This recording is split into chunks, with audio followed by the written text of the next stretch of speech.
Okay, I think we're live. Hello. Hopefully you can see us and hear us. If you can't, shout out something in the chat.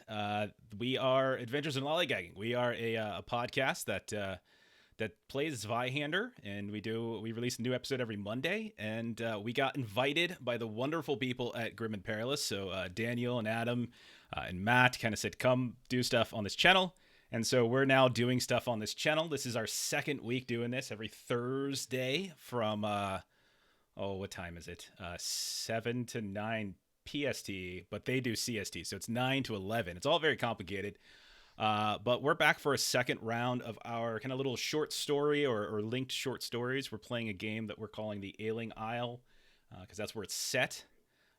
We're going to do a couple other things, some quick announcements and reminders. Let's see. I've got assignments for everybody.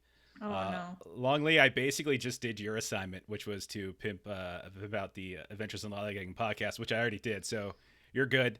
Good job, Long. Ashley, what do we do on Fridays? Fridays, we do our Mutant Year Zero Gen Lab Alpha campaign. Yeah, we do.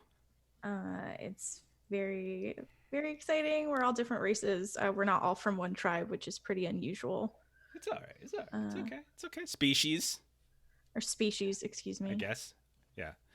Okay, and then let's see. Justin, your homework assignment or your assignment, what else do we do? Like we do another podcast and then whatever it is you want to plug about your own stuff. So me and Jeff, we do a podcast that kind of started this whole thing.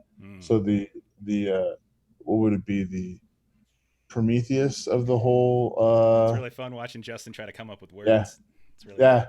Where basically we just talk about movies and stuff. Our most recent episode was Wednesday. We talked about we watched Tales from the Loop, man. Tales from the Loop. Amazon Prime. You talked about board game, and I talked about Valorant that's coming out. A game that I can't play yet, so because no one wants to give him a key. That's why I can't get a freaking drop to save my life. Don't worry. And then I stream on a regular basis on Twitch. So if you like this type of stupidity, all right, you should come by on a regular basis and watch me play video games on a regular basis. I play usually from like 5 to 9 Mountain Time all the times. Yeah, that's kind of what I do. So yeah. Okay. All right. And so then Melissa, you've got the hardest homework assignment, and that's to tell us what the heck happened last week on our episode. What did we do last week? Oh, well, first I was going to tell Justin that he might want to give the address to his Twitch channel if he wants anybody to check it out. He may just want to drop a little tiny bit of information. Yeah. So it's twitch.tv/Jehoofa. It's JEHOOFAH. It's based off of a really dumb pun for World of Warcraft. So you should come by and watch. Thanks, Melissa, for the reminder. Appreciate it. I did it on purpose. I want to see if I can catch somebody. Sure. Got your back. Okay, and so then Melissa, enough stalling. Do your homework. You know, did you guys know that Melissa was valedictorian of her high school class? Can you believe that? I had no idea. So I can. Clearly, this should be easy for her to tell us. Great. And it's just Melissa. Thanks for the setup.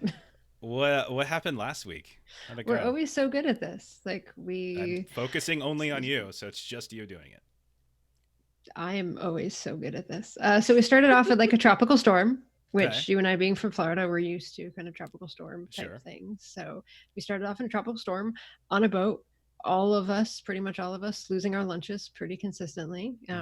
We, look like awesomely strong, stable characters to start off with. I already got to correct you because Mortio didn't have any problems. Yeah, come on, don't lump me in with you guys. What are you doing? I said most. Yeah. So then we man. All right. We were able to land the ship in a place that we didn't really know where we were, which we now know is called the Ailing Isle. Okay.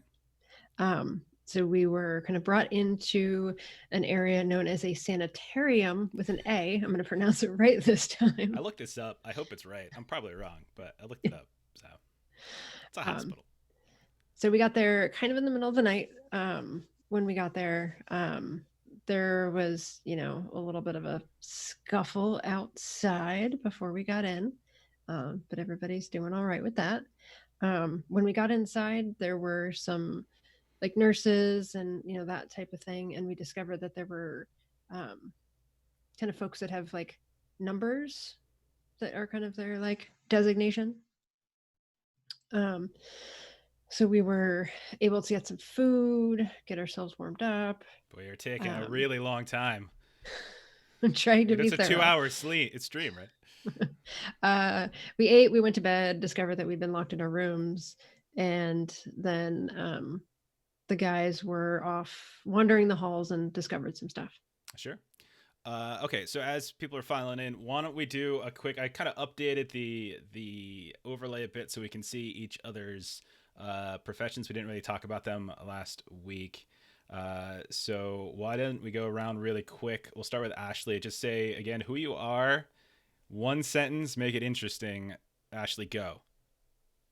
My name is Florence McRae. I'm a human fop.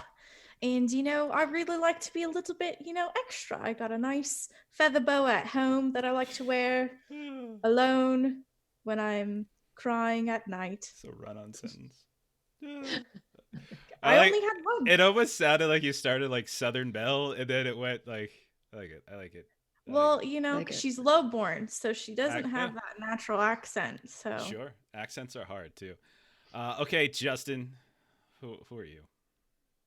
I am Oscar Tenderfoot, but also known as the Holy Roller, the most popular cat wrestler in the land. Also the only cat wrestler. Yes, and I defend the land with my high-flying techniques and awesome, cool moves.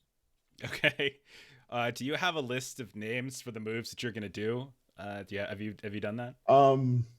I got some. Okay. I got one. If we get in a battle today, I'm really looking forward to.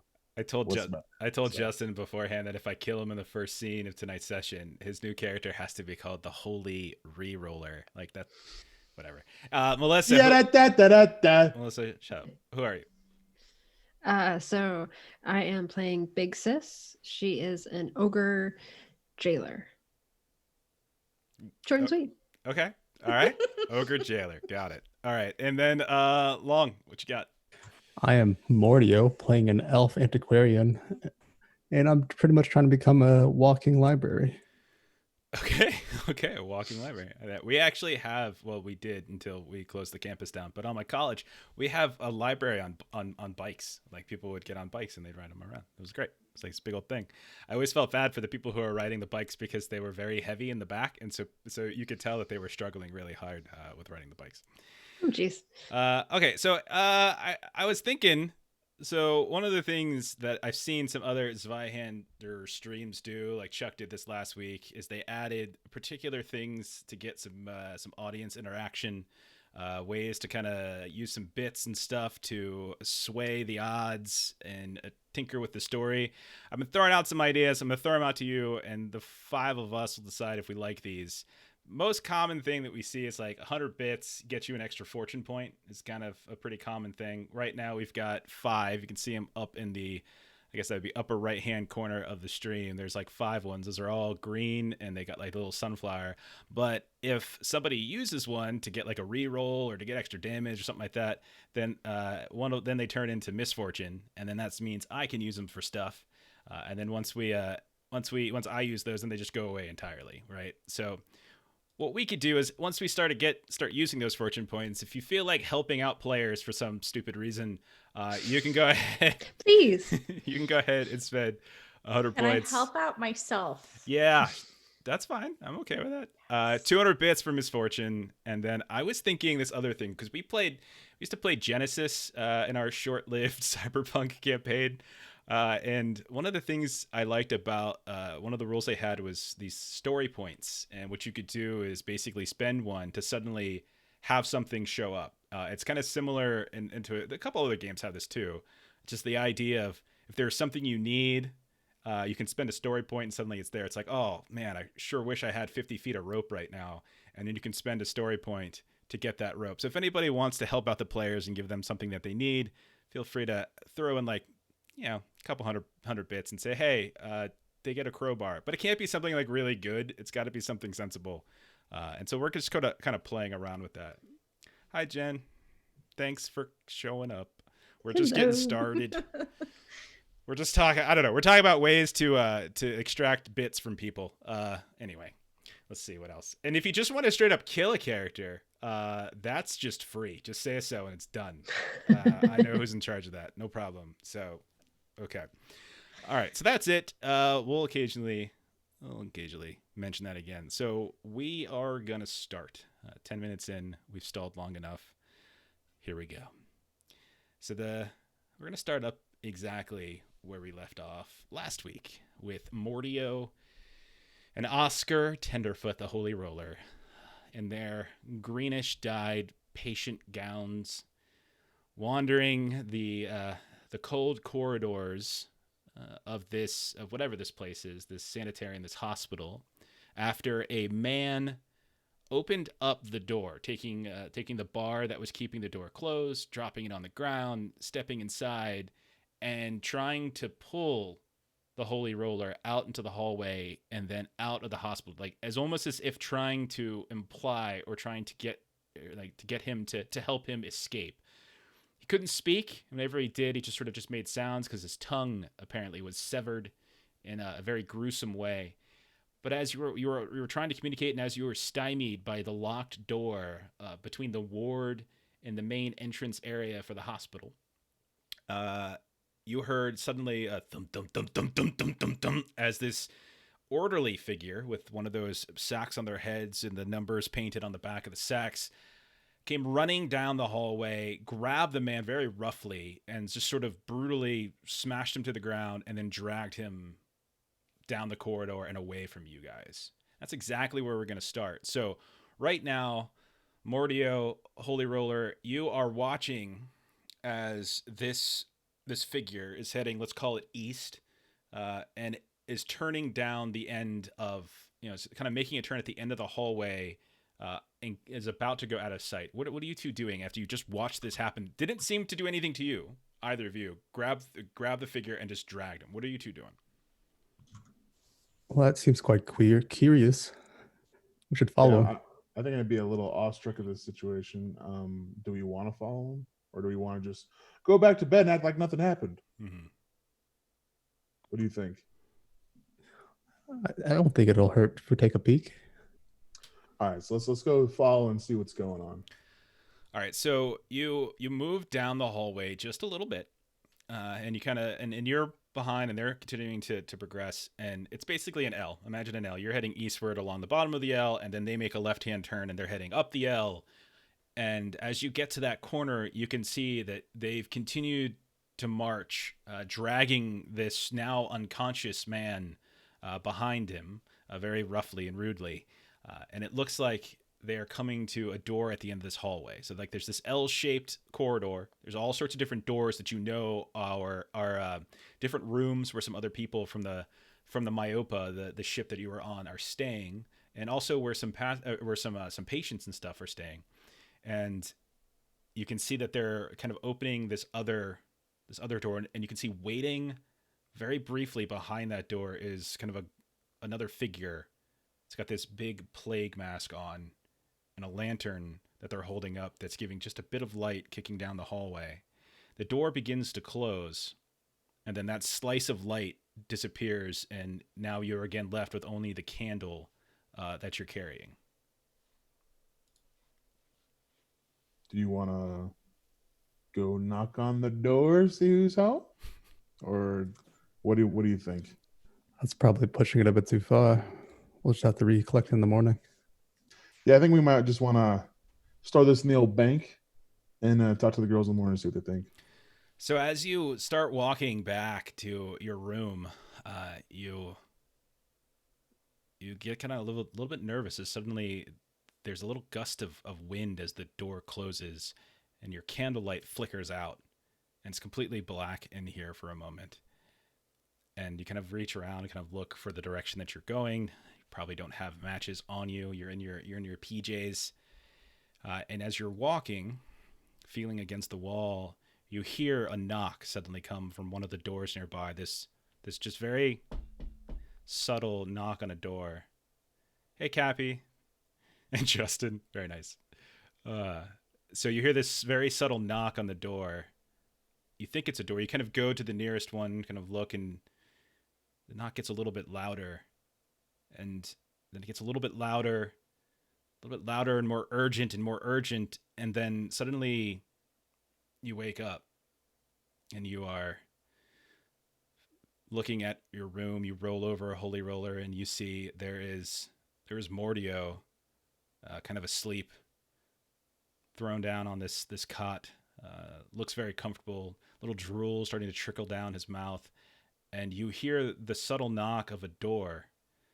And you look up and you can see that the door to your room has slid open, and there standing in that actual opening is one of those veiled nurses, who says, "I don't mean to be a bother, but were the two of you going to come join the rest of us for breakfast, or should we just leave you to your devices?"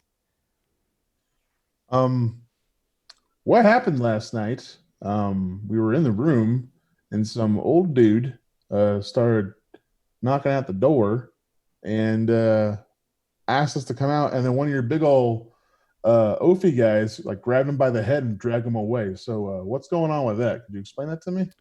I was not made aware of any sort of incident. I just started my shift this morning. But if what you say is accurate, then it sounds just like a patient got loose and an orderly was returning them to the cells. It's not uncommon. We have many patients and not as many people to keep an eye on them. A few of them are addled in the brain, and they need careful care. There's nothing to be too concerned. I'm very sorry if it frightened you. I didn't think you would be a man who would frighten easily. Gregor has been talking about you all morning about, what a wonderful, strong, and powerful man you are. To be so easily frightened, I'm very surprised. I'm not frightened by it. I'm just wondering if it's normal practice to grab a patient by the head and walk away with them. If need be, it depends on the patient. We try to make sure our patients are cared for, and if it was a violent patient, some of them are very violent. And you have to understand, there are some. They're not bad people, but again, the people who are sent here, the people who we care for, are very disturbed, and they don't realize everything that they're doing. So sometimes a strong hand is necessary.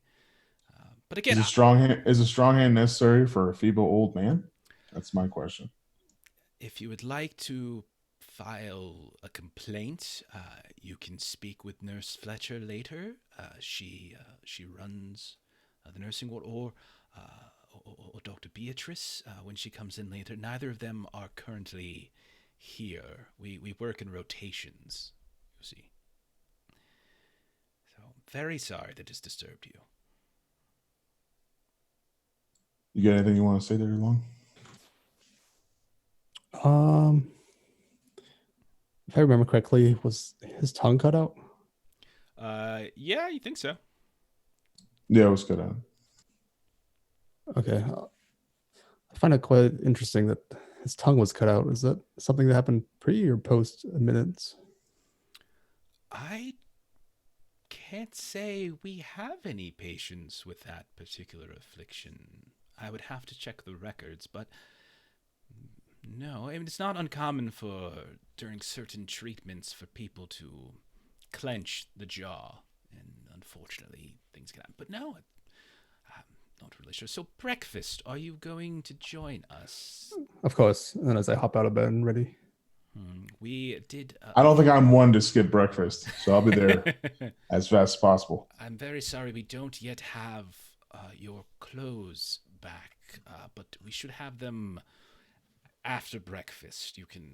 We were just cleaning and drying them, so yes. You just see like a dust of smoke behind me and I'm missing, and just Okay. as I was running for breakfast. Okay.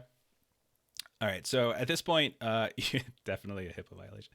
So all of you can go ahead and move your peril thresholds back up after the night's sleep. You're good.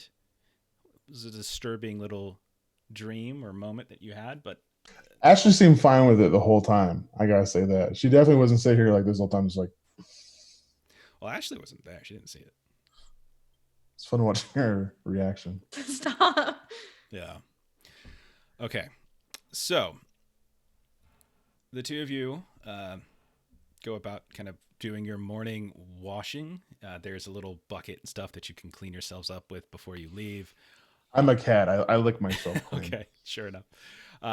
Over in the kind of nursing lounge area where you all spent some of last night eating eating dinner and whatnot, and kind of drying out, meeting some of the folk. Big Sis and Florence and Daisy arrive, and you're looking around the room. You can see that there's a handful of people here, some of whom you recognize. The very kind of attractive looking doctor that Mordio tried to converse with late last night didn't, and he's still here. There's a kind of thin mustache.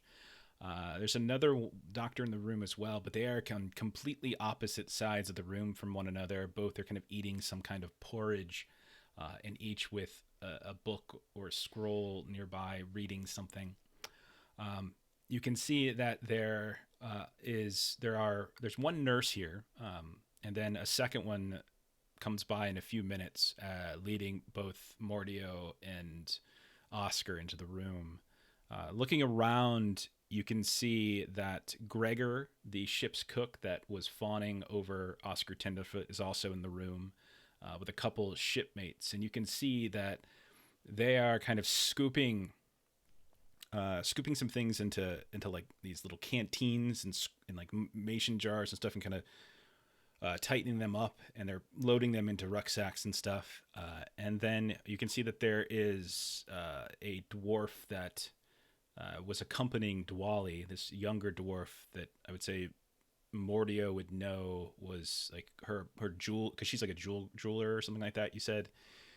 And he's something like her apprentice. He's there as well, eating. And that's all you see in the room currently. After a moment, Big Sis, about a couple of minutes later, you see that Lucas does arrive. And following a few minutes later, Mordio and the Holy Roller. So, did you guys see anything weird last night? Because we did. I noticed the fact that we were locked in our rooms. That was not something that we were told about ahead of time. Did you have the same experience? We weren't locked in, but we had a little visitor that was subsequently dragged out of the hallway by his head. He was also missing his tongue. So it was a little bit of a weird situation. So I was wondering if you had anything similar like that happen. At nighttime, this place is a little bit sketchy, to say the least, I think. Big Sis is going to look at Lucas and say, "Did you see this?" And he says, "No, they tossed and turned in their sleep all night. Very hard to sleep because of them. I would like a different room tonight." And then he starts very sloppily eating porridge. It's all over his face. Get some in his eye. Did you tell someone about this, Oscar? Yeah, I talked to the woman who came and woke us, but she says it's just like normal practice that there's some people here that are dangerous and they want to kind of keep them some sequesters from others. But it seemed a little bit of overkill in my eyes with what they're doing. One of those big old brutes came and dealt with an enfeebled old man. So I don't know if that's necessarily great practice. So it just seemed a little bit strange to us that was like that. And like there was a room with like a guy with a plague doctor mask, and that was kind of strange too. It was something out of some of these bad books I read from time to time. So let's say plague masks are actually fairly common for people who are plague doctors. Just creepy wise. Yeah. Yeah. Well, I mean, just because someone is old, it doesn't mean that they did not do bad things and can't be capable of bad things. So I might assume that maybe he deserved the treatment that he was given until we're told otherwise. But maybe we'll find someone and ask them. As you're talking, like one of the servant people who kind of can downcast eyes, they spoon up some porridge and they start handing it out to all of you who are sitting at a fairly cramped table. They're not used to having so many people at once. Florence will turn to Daisy and just kind of like cock her head towards Oscar and be like, somebody took too many hits on the head. Obviously, they have a little bit of weird dreams. And And then she'll just kind of like giggle as she starts to go back into eating her food. You would also Wow. notice that Daisy doesn't look too good this morning. She woke up kind of bags underneath her eyes, paler than usual. She's a fairly sickly person to begin with, but you can, like, as you say that to her, normally you'd expect probably a chuckle from her, but she just sort of like nods her head and like tries to, like, she's really forcing herself to eat in a way that, you know, she's not too interested in it. Which I think that would catch Florence's attention. Mhm. And she'd go, did you not sleep well after going to the bathroom? I don't remember. What do you mean you don't remember? I don't remember if I slept well. I must not have, because I feel exhausted. Is this what it's like for you when you go on these adventures? We haven't even done anything yet, and I already feel exhausted. Very tired. And Florence will kind of like reach up and kind of poke at Daisy's face. She swats it away. Mom, quit it.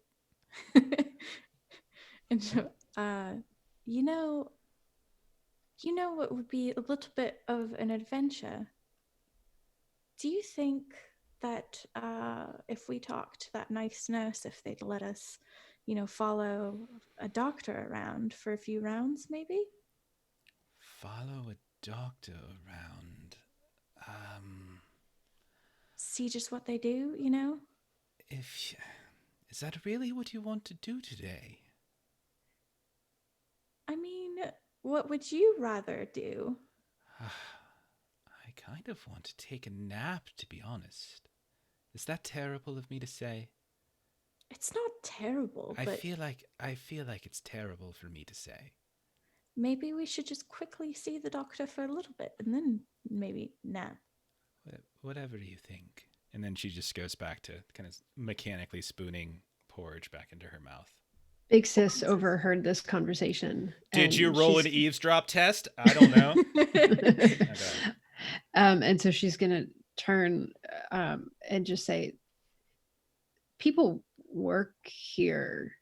This isn't a place that's open for public tours to just be your amusement for the day, to see what's a day in the life of a sanatorium. They're expecting to do their sanitarium. And like Florence will turn and look at Big Sis and just trying to convey with her eyes, like, work with me. And we definitely would like to see a doctor, wouldn't we? You have a child, okay? When you have a child. It's not really her child. It's not really her child. No, we're friends. They're like the same age. And so she'll kind of be going on this. This isn't just for your amusement, but I suppose if you want to see a doctor, then yes, definitely. I greatly appreciate you agreeing with me.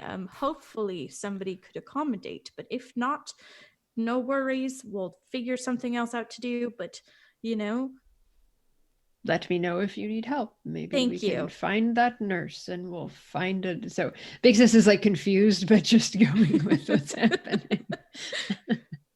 And Florence is just flustered. Okay. So breakfast progresses.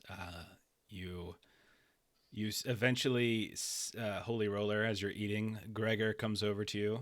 Get closer. Scoot in. I don't want this guy to sit next to me, please. How you doing, sir? You doing? Oh, we're all out of room here. We might have to use another table. I'm sorry. It's all right. I got to bring this over to the lads by the docks. Good. He holds up like a big sack. Spent the night all the way through trying to, salvage the ship and such. Them's the real heroes, if you ask me. Yeah. Those guys, they're the ones you should be talking to and praising for their work. Yeah, those are the guys. Hey, you think you could maybe show me a few moves? One of these days, if we've got the time, I would, but I would now. Okay, I would. but I got this Now soup. you want to do it now? No, I got the soup I'm eating. I could give And- the bag to one of the other ladies. Nope, you go ahead and work. There's a lot of I stuff. can you gotta- wait for the porridge. It's No, fine. it's okay. I'm gonna keep eating. I real mean, hungry. I'm kind of excited to see these moves. Deb, it's fine. I'm real hungry. I can't do these moves on an empty stomach, and I haven't done a lot, so you might as well just keep moving on doing what you're doing. Once you eat, you need to wait 30 minutes before Yeah, doing if any there's- kind of activity. I don't want to get any cramps. I gotta stretch. Right. There's a whole thing. Of to make course. sure- I understand completely. Maybe later tonight, and it'd be great. We'll see. I'll definitely Really think think- about it.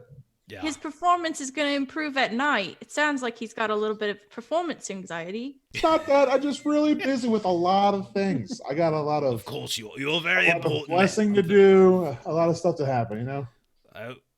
I'm sorry to impose. Later tonight, it'll be great. I can't wait. If we got time, absolutely. It's a date tonight. Uh, I'm gonna pencil you in. You know, I'll bring some candles. That sounds lovely. sunset. You know, I it'll think be maybe we're planning too much. But, candlelight dinner afterwards and everything. I'll think about it, see what's going on, and I'll catch you later. I can sketch a little bit. I would love to make a picture of you two having dinner. And at this point, Could you just shut the hell up? At this point, one of the other shipmates comes up and kind of pulls back on Gregor by the shoulder and whispers something into his ear.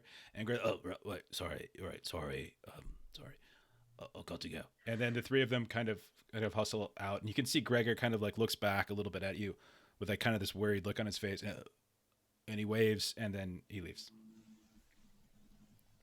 You're not helping. You're not helping with the situation. I need you guys to shut up. Just shut You're up. being a terrible anti-wingman.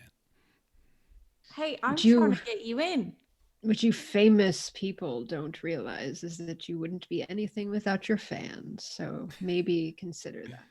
I'm trying to work here. I'm trying to get some stuff done. This guy just keeps bothering me. I need some help. All right.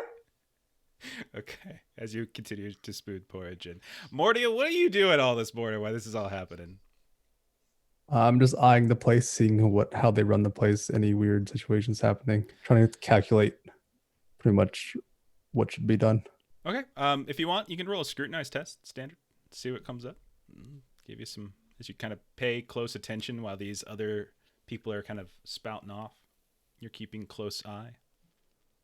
You gonna go talk to that hot doctor again? I failed. Okay, I mean, nothing. It's hard to really get too much info. This just seems to be kind of a break room. You notice that attached to it, there's like a courtyard area that there's some windows leading to the courtyard area. And you remember when you came in that there was like a door that led to it as well. So it and you can see that there's some vegetation, some very kind of beautiful looking flowers it's all soaking wet still, because even though there's some sun rays coming down into the middle of it, it's post a heavy storm. So it's probably still somewhat overcast. Doesn't seem to be raining, but everything's kind of soaking wet, and you can see some of the plants and stuff have been uprooted.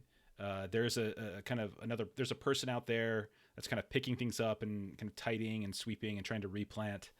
But from what you can tell, I mean, everything seems fine.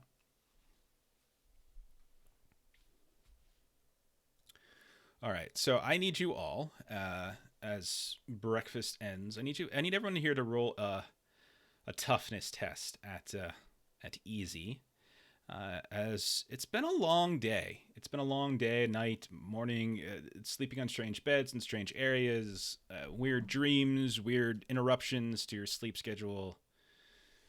Things are kind of odd. You're looking at Daisy. You're starting to feel like this malaise come over you as well. Let's see. Missing, Gonna pass. Looks like passes for everybody except for Big Sis. Big Sis, do you want to re-roll? Want to spend a fortune point to re-roll? This was standard, right? This was easy. Oh, then I'm fine. Oh, okay, then you're fine.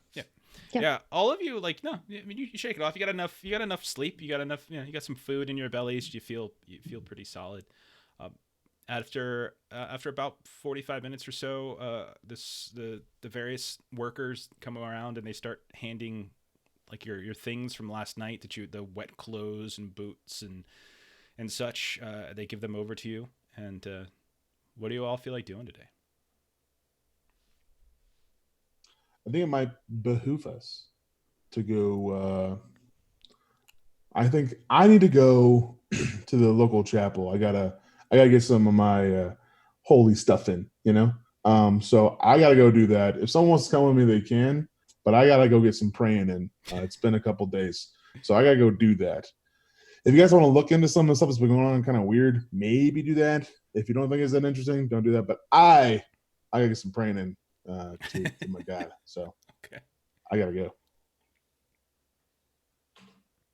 Okay. Well, we've only been here for a short night after a disaster of a trip, but the events that happened don't seem to chalk up to a coincidence. There's a couple rooms and places I want to inspect, especially the practices here. It's unconventional, but I can't quite assume that it's at fault or ill will. Okay. Other thought. Lucas chimes up, and he's got all sorts of like slowly drying porridge around his mouth and in his beard. We've got a job. We might as well take advantage of it. And then he gets up and leaves. What job is he talking about? He was talking to Big Sis. I don't think you would know anything. Oh, about okay. it. Yeah. No, my cousin and I came here with a job to do, as I'm sure everyone came here for a particular reason. This wasn't a sightseeing cruise or anything, but to be clear, none of you came here for a I don't job. think This anyone was just circumstance, happenstance to arrive here. My job is to go everywhere and spread the word of the Lord. So I did come here for a job. All right. Okay. So All right. I will at some point be joining my cousin to complete our task. Okay. What is your task, if you don't mind me inquiring? We are doing a bit of a manhunt. I don't know if I mentioned this earlier, if we'd ever had a conversation before, but I actually work in the jail back in Apfelgarten, and we actually have an escapee. Oh, And so we were looking for a particular gentleman, and thought that we knew where he was going, and we were taking a boat to get there. And I don't know that he would be here, but we might as well look. I know that's probably not something that you want to concern yourself with, the criminal types that might have escaped, but well, that seems rather exciting, I'd have to say. I suppose it is in its own way. We definitely need to make sure that these folks get back where they belong, behind bars. So you can see that they start cleaning up a bit the room, bringing like this big pot of porridge away, kind of taking bowls and stuff like that. Some of the doctors and nurses start filing out, heading about their everyday tasks, and pretty soon it becomes fairly apparent that you probably shouldn't be staying specifically in this room. You should probably go do something else, as if they're kind of politely being like, you done with that? You done with that? You done with that? As if they're trying to, like a restaurant trying to close, and you're just sitting there. Can we get another round? So. I'll just ask real I quick. got like 7 bowls stacked up in front of me. Oh my gosh. Okay. We gotta go. You got porridge just like melting out of your eyes. What are you gonna say, Mordio? I'll just ask if it's normal that they lock up like the front door and the doors at nighttime. So the nurse that came and got you, when you ask her, she says that it's common. They lock the doors to the wards. They lock the door to the hospital, and the series of doors in there. Yeah, there's a lot of redundancies put in place just in case. So they've had some issues, in past years where people had gotten out and caused some problems. So they just make they make sure to be safe. Pretty standard stuff. Big Sis will be kind of nodding in agreements. Working in a jail, you can't be too careful with those extra doors and locks, but you should still inform people that are not being jailed or hospitalized that this is something that's going to happen. And the nurse who says, well, maybe if you show up on the doorstep of a place in the middle of the night looking for someone to sleep in with shelter, you should be a bit more grateful. And then she gets up and leaves. What are you guys doing at this point? Make a choice. Maybe we should split up. Yeah, absolutely. You guys can go do whatever you want. I'm gonna book it to the church. Okay. Is anybody following, or is he going on a solo mission? It's not a trick question, Ashley. I just I know. wanted to know. I just want to know. Not Who every question. wants to go? Just a quick say, I'll be right back. And then you never see me. Guys, I'll be right back. Oh man. Big Sis will go after Lucas. Okay. So big sis, Holy Roller, you both leave. Do you all? I assume you all kind of put your normal clothes back on at this point, unless you wanted to walk around in patience outfits. But as the two of you kind of get up to leave at roughly the same time, not necessarily together, but you leave into the kind of waiting area, and you can see that the woman who is just a little bit snippy towards you is getting a bit of a dressing down as you open the door to walk out, and you can see the other nurse, Nurse Barnes, is saying something to her, and he says, "Hospitality is part of your job requirement." And then she just kind of like, bow, I'm sorry. And then she looks at you, sorry. And then she wanders off. And Barnes turns around and is like, I'm very sorry for whatever problems you had in the night. And I'm even more sorry for the treatment that you had. And Lucas was kind of in a conversation with him at that point. But when you come out, he says, he kind of looks to you. Is there anything that you all will need? We haven't had an update yet from the captain in regards to the progress and the repairs. Hopefully we'll know something by nighttime. I would imagine at least another night, but we will make sure that whatever happened last night won't happen again. We're very sorry for that. But is there anything we can help you with today? Anything you all are looking to do? We have a very lovely island, though it is not in its best state, obviously, because of the hurricane, tropical storm, or whatever proper terminology they used back in the day. But if there's anything we can do to alleviate the boredom, please. So Big Sis is going to sort of elbow Oscar and see if he's looking to ask any questions of him.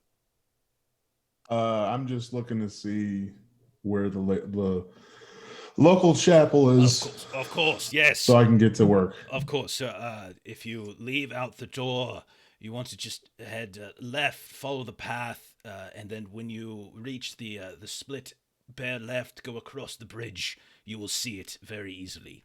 I'm sitting there like this, like to left out of the Senate.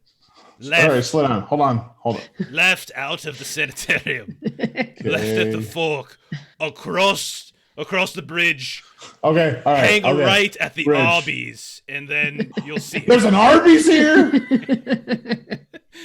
Okay. And so then Big Sis is going to ask. This may be an odd question. Oscar leaves. Yeah. This may be an odd question. But my cousin and I are actually here looking for someone. Is there somewhere on the island that if someone were looking to, we arrived on the island and immediately went toward the big building and made our presence known. If someone were to have kind of gotten here not looking to be found, where might they go? Someone trying to hide. It's not a incredibly large island, just a few hours to cross from one side to the other. To be honest, I feel like we would know if we didn't know. We have great record. We don't allow people to stay on the island unless they are ill or they are support service staff for the hospital. So you could. So is there someone that I should go talk to who would kind of have a record of anyone that might have arrived, or? Who is it you're looking for? I'm as good a person as any in the hospital to talk about. Only Nurse Fletcher is superior in the nursing staff. So I don't know that this individual would have identified themselves by name, but we're looking for a prisoner who actually escaped from our jail. He is goodness. Ogre like myself, but he is fairly identifiable as having lots of markings and tattoos, like on his neck, and he's fairly well covered. We have had our fair share of ogres. You and your brother are the most... Cousin. I'm sorry, cousin. I beg your pardon. Most recent arrivals. How long ago would they have arrived? This individual would have been within the last few weeks. Oh no, we had to ship a few weeks back, but mostly that was a supply ship, and there were only 2 individuals that were sickly and delivered to us, and neither was an ogre, I'm afraid to say. But it could have been possible that he was a stowaway, maybe. I suppose it's possible. It was a different crew. It wasn't the Myopa, so I suppose anything is possible. You can speak with Ivo Zask. He's over in the Groundsfolk village on the east side of the island. He's as close as they come to kind of the law, mayor, brewmaster, a little bit of everything. If he has had any encounters, but he normally would make us abreast of those, and I believe there might have, I can't recall if, I just can't remember the names of the 2 who we admitted from the ship. I'm sorry. Well, in case you might know, and if Casey went by his name, it's Ruckle Harding. Ruckle, I will keep an ear out, certainly. So, thank you for your time. And if you are going over to the village, I wonder if I could beg a favor from you. Absolutely. You have given us food and a place to sleep, so that seems appropriate. We are very accommodating, yes. I can lend you the use of a wagon. We need another supply of,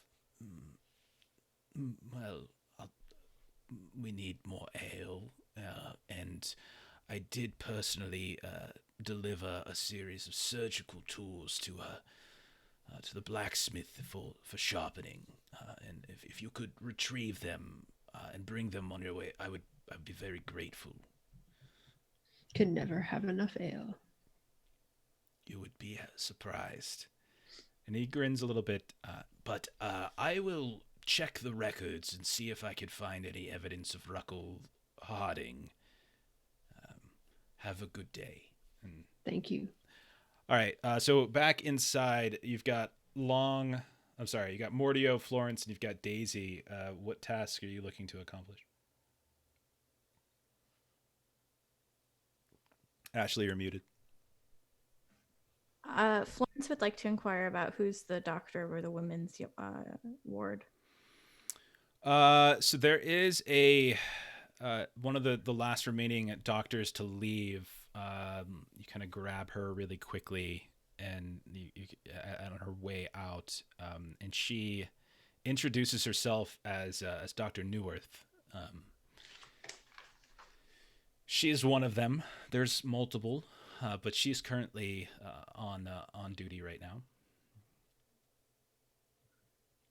Okay. Florence will actually suggest to Daisy, did you want to go lay down, and I'll meet you in the room?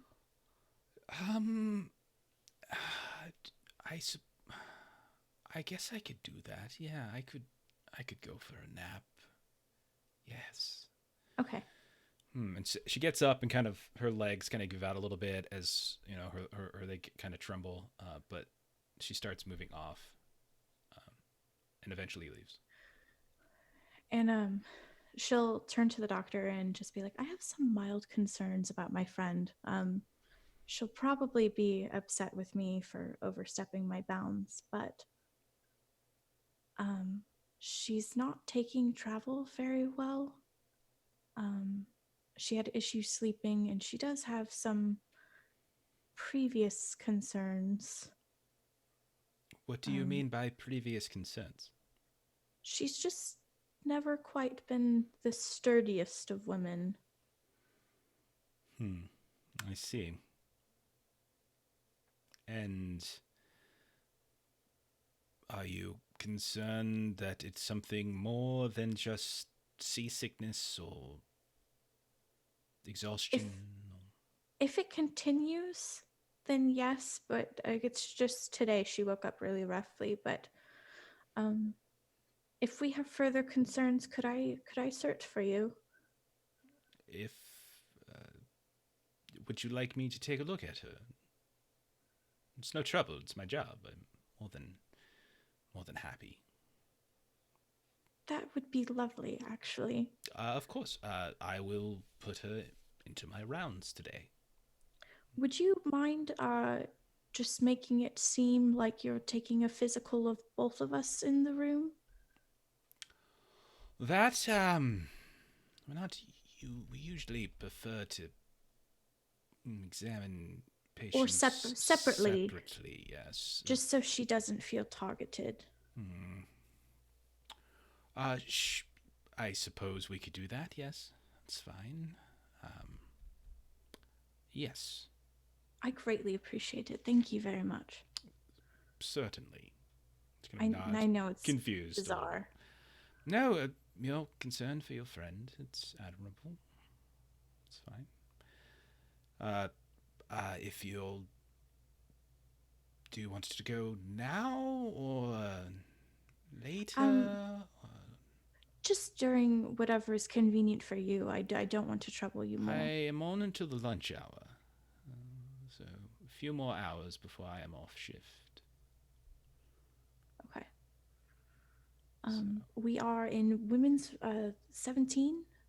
Sure. I think we're rearranging some of the rooms. There was a complaint from the ogres about being separated, and Dr. Ingman has agreed to do away with his outdated traditions and allow for co-ed rooms, and at least for the time being. So we might be shuffling some people around. And also I heard that there was trouble with patients wandering, and so we're going to try to get all the passengers in the same ward together so we don't have any of those awkward meetings in the middle of the night.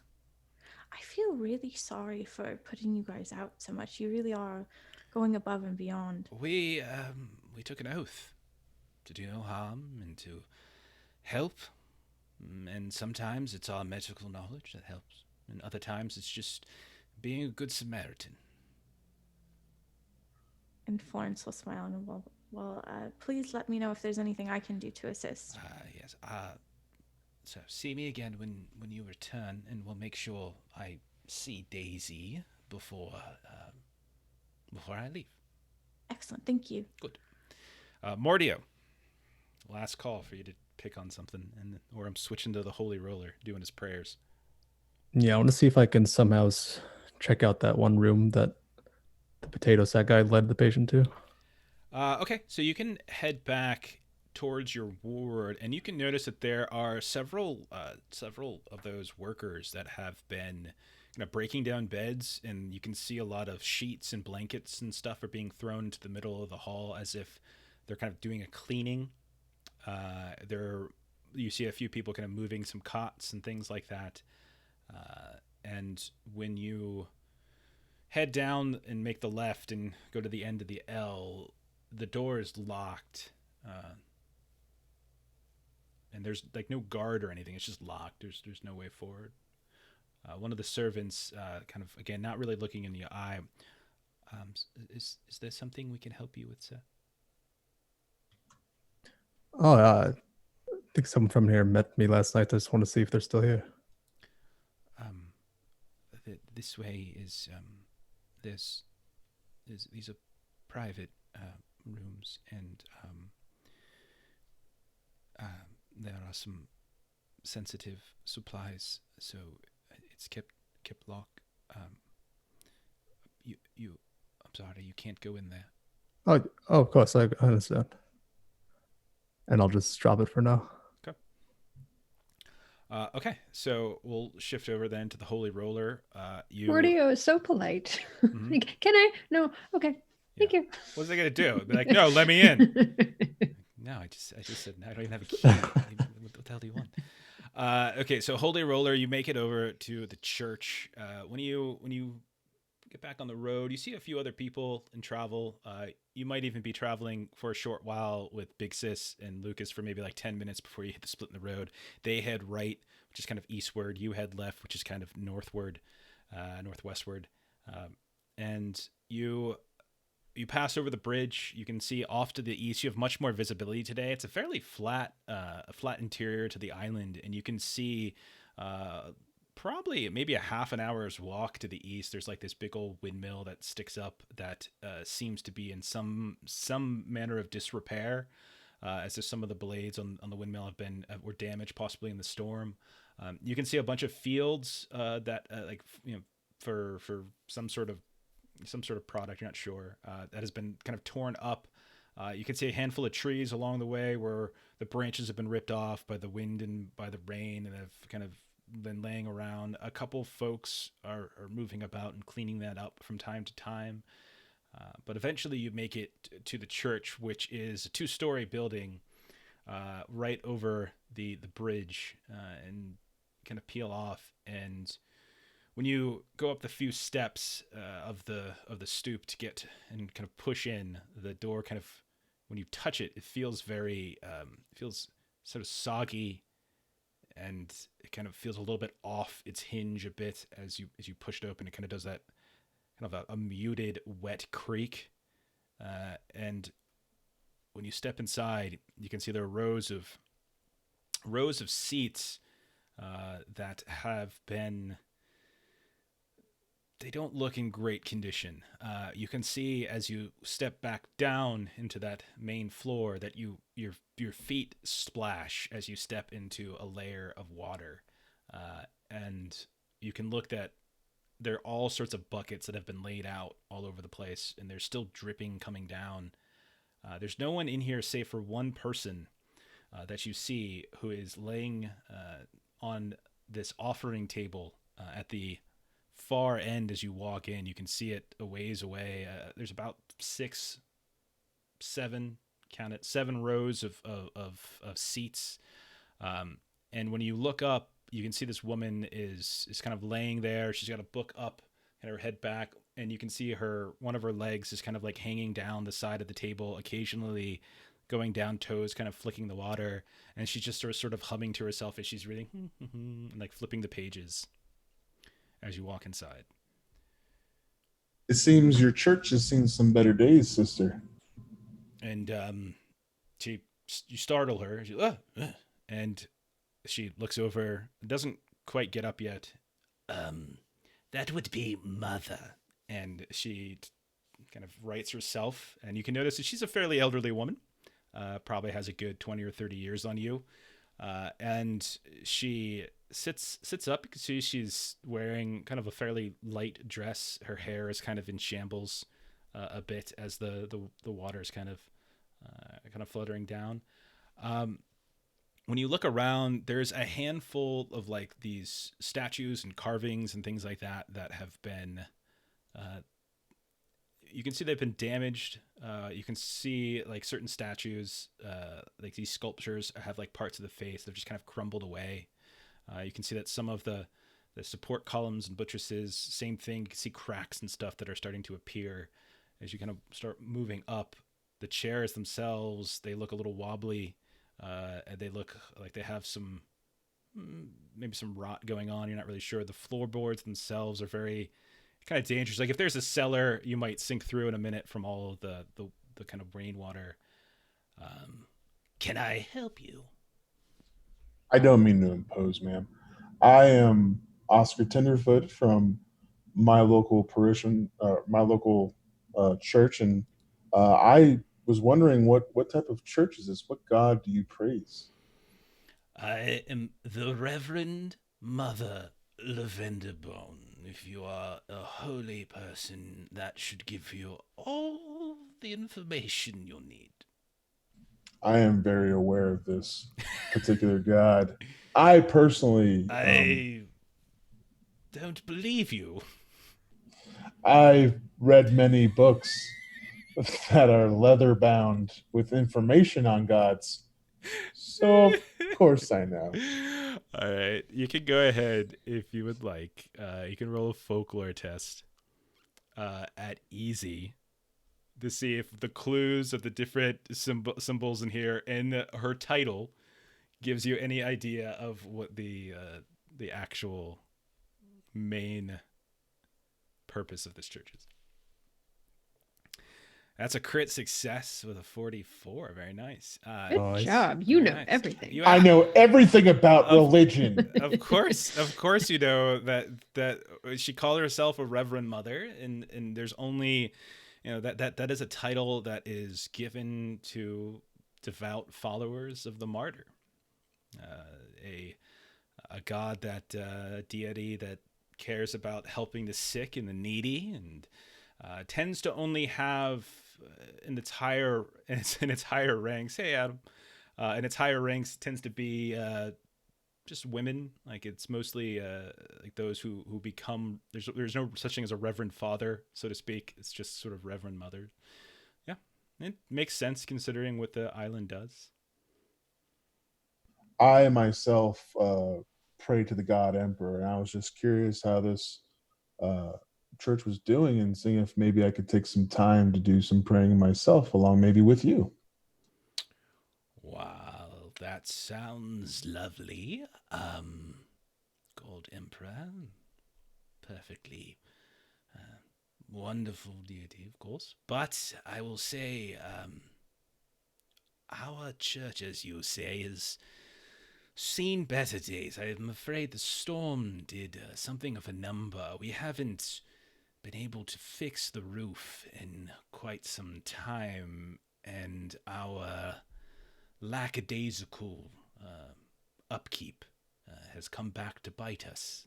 And when you look up, you can see that there's chunks missing on the roof itself, and then there's where water is still kind of like dripping in. If you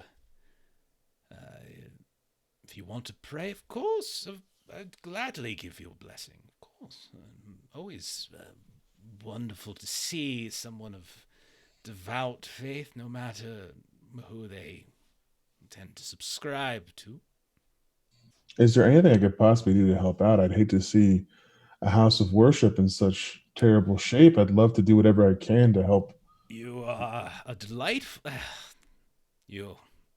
Are you sure that you don't follow the martyr? Such a helpful attitude. Big, strong, strapping lad such as yourself. Certainly, have you ever, just kind of looks around, fixed a roof before?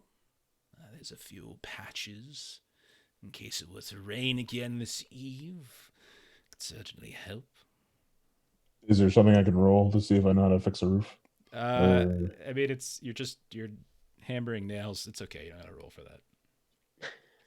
I'd love to do whatever I can to help He out. holds the hammer. He's like, "Which way does it go? Why does this not work?" I start doing this. Got it. And then That's I great love- craft roll. then he just kills himself because he just keeps doing damage to his thumb. And he gets some. I'd love to do whatever I can to help out. I hate to see a house of worship in such disarray, and I will do whatever I can to help you out in your time of need. Certainly. And she's very excited. And she starts, at this point, she starts moving you around the church, pointing out a few odds and ends that you could do. And I'm like, uh-huh. She makes a nice big punch-out list. I can do that, yeah. She points to a little shed in the back that's got all sorts of tools and a ladder and stuff. Oh, I know how to use those, yeah. Those are all easy tools. And she's like, and just let me know if you need anything. And she goes back to laying down and reading. Okay. A honey to-do list. Yeah. So, Mordia, what do you want to do? I'll go around seeing if there's... It fades away from me. I'm like, okay. And while we're fading, Ashley gave us some crit bits. Nice. Oh, I didn't radiate. Adam did too. Nice. Nice. 44 crit. Very nice. Thank you. Okay. Uh-oh. Did we just lose somebody? Hello? I had lag. Yeah, we just lost Ashley really quick. Hang on. You're back. It's screwed up. Everyone just got rotated. So let me fix here. The screen hello. looks... Sorry. Oh, Ashley, you look different. So we're gonna play musical chairs. I'm the holy roller. And everyone gets to play somebody else. Okay. All right. So let's see. I don't even know who everybody is. Okay. There's only one holy roller. All right. Pardon me 1 sec while I move some folks around. So while we do this, Mordio, what are you doing? Yeah, that would be great. Thanks, Ashley. Let's get you over there. All right. What do you want to do, Long? Hey, I was gonna see what doctor's on duty and try to inquire about Dr. Igmund. All right, so there are, when you ask the front desk, there are 2 doctors that are currently available. One of whom is Dr. Peter Ruffelbar, which is the attractive man with the mustache. And then the same woman that Florence was talking to, Dr. Lillian Newworth. I'll see if either of them want to have a chat. So Dr. Newworth had already gone off to kind of do her rounds and possibly talk to Daisy, but you managed to catch Dr. Ruffelbar once more, and in passing, Nurse Barnes fetches him for you, and he seems a little bit in a huff. Can I help you with something? Hey, if you're not in a hurry, I'd like to speak to you about what goes on in the sectarium? Sanitarium?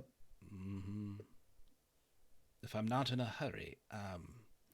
Sir, do you have any idea what I do here? I am always in a hurry. Well, of course, yes, you're a doctor. Maybe just a quick, do you have any plague doctors in your ranks? Of course we have plague doctors in our ranks. What kind of fool do you take me for? Are they here at the moment? He looks around and there's like 3 of you in the room. It's the 2 of you and the nurse. No. Dr. Ingman himself was once a very renowned scientist when it comes to the study of illnesses and diseases. Yeah, I don't know too much about his work. Is he responsible for this place as well? Yes, he is. Is it a strange illness that's been passing around here, this isle? Is there a particular reason you're asking these questions, sir? Are you feeling ill? Oh, I'm feeling fine myself. I'm just curious. This isle out in the middle of nowhere I had no idea about. I just want... Wouldn't sail in the middle of nowhere, smack dab in the middle of a very common trade route.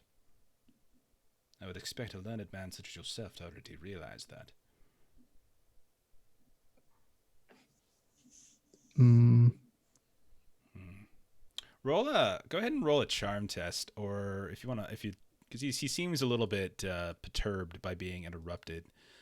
So if you want, try to charm a little bit or intimidate, like take out your knife and say, like, listen, I killed some shit with this last night, and I'll kill you with it too. That would be fine as well.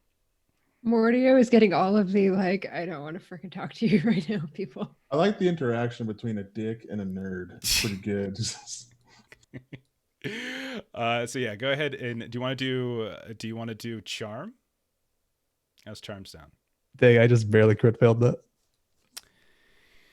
So oh wow, you did. That's It was going so well that's a already. shame. Oh, I no. actually didn't give you the difficulty.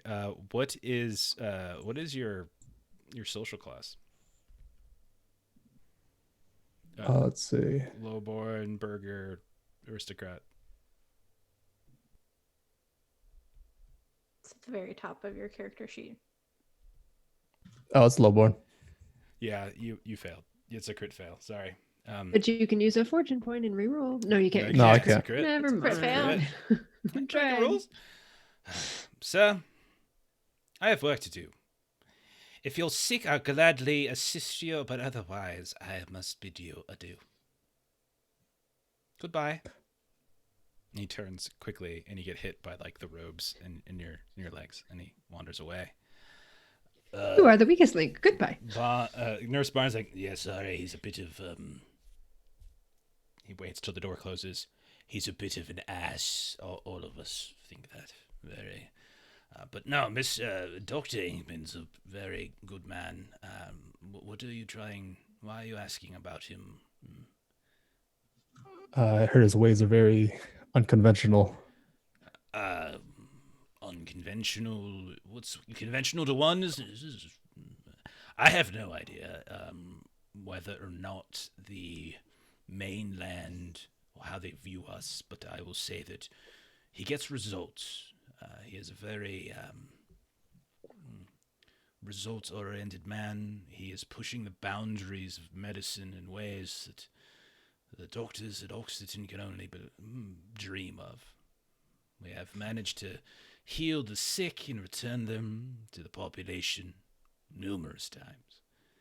And those that we can't, we ensure pass peacefully into the brace of the Armada.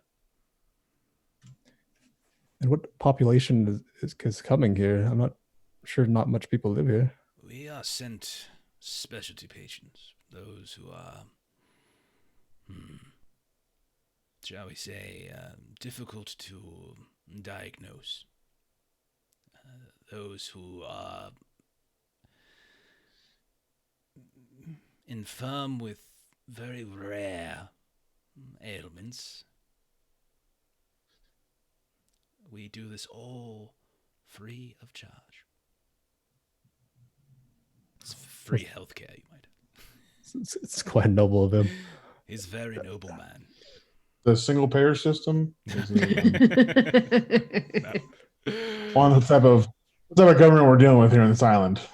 I don't know. I think it's like Lord of the Flies. Well, I'd love to read more about his studies or even meet this guy. Does he come here often? Does he have a public record, sort of? We have several books that detail certain practices, but usually we don't let our guests.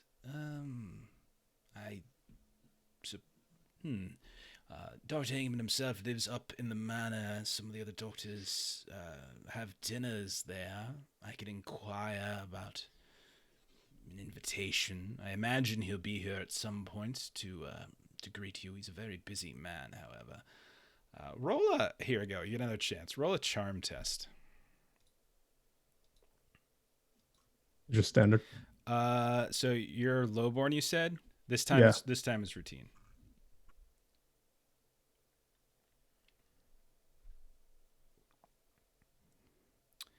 You can re-roll that one if you like. Yeah, let's take a reroll. Okay, go for it. So he says, you can read, I suppose, some of most of the doctors here publish papers in various medical journals. We collect them, of course. We're very proud of our work. And so he leads you to a very small study, and kind of sits you down and sort of points to a few things. And he says, "Have at it, sir. If you need anything else, you know where to find me. Good day." And so, I'll spend the rest of the evening going through as much as possible, okay, trying to like get anything that catches my eye. okay, Florence, what are you doing? I'd say it's about time for that physical, right? Sure. So you matriculate over towards Daisy's room. You can see that they have actually moved her because of the rearrangements that they've been doing. Dr. Newworth does meet you eventually, and when you mention to Daisy the idea of being kind of looked at, she kind of gets a little bit upset. She says, "I get poked and prodded all the time at home. This was supposed to be an adventure. Why do I need to get poked and prodded here?" Well, when you adventure and you land on an island and you're in this lovely hospital and doctors can't quite do, can't drag you onto rounds, so why not to experience, I know you experience physicals all the time, but, the travel was rough. I fought that weird thing. We got exposed to some blood. I didn't get exposed to it. That was you. I'm just tired. I'm just not. I'm just not. Holy roller runs on cookies. Oh no. Oh my gosh. Now I just want to put a picture of the Cookie Monster up instead of Justin's face. Oh, God. We don't have him. You ever see that, Justin? You know that Family Guy episode with the Cookie Monster where they inspect his room? He's hiding the cookies and he just starts. I do anything, man. I do anything. Oh no. This is what happens when finally there's someone who gets my references. Okay, so she's a little bit put off by this, but you can go ahead and roll a charm test at easy to see if you can kind of talk her into it, or if you want to intimidate her and be like, "Listen, if you don't do this, you're gonna die." Yeah, that's fine. If you want to hold a knife to her throat, "You're taking this physical," right? I would love it. That'd be great. Would you say Daisy has a different social class than me? No, you grew up together, right? You both, yeah. So it's easy. That's why I said it easy. You're good. Okay.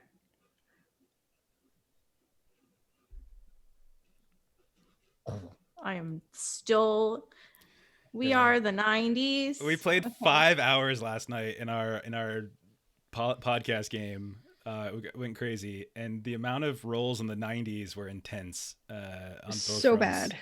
So bad. Would you like to re-roll that? Still rolling strong. Would you like to re-roll that?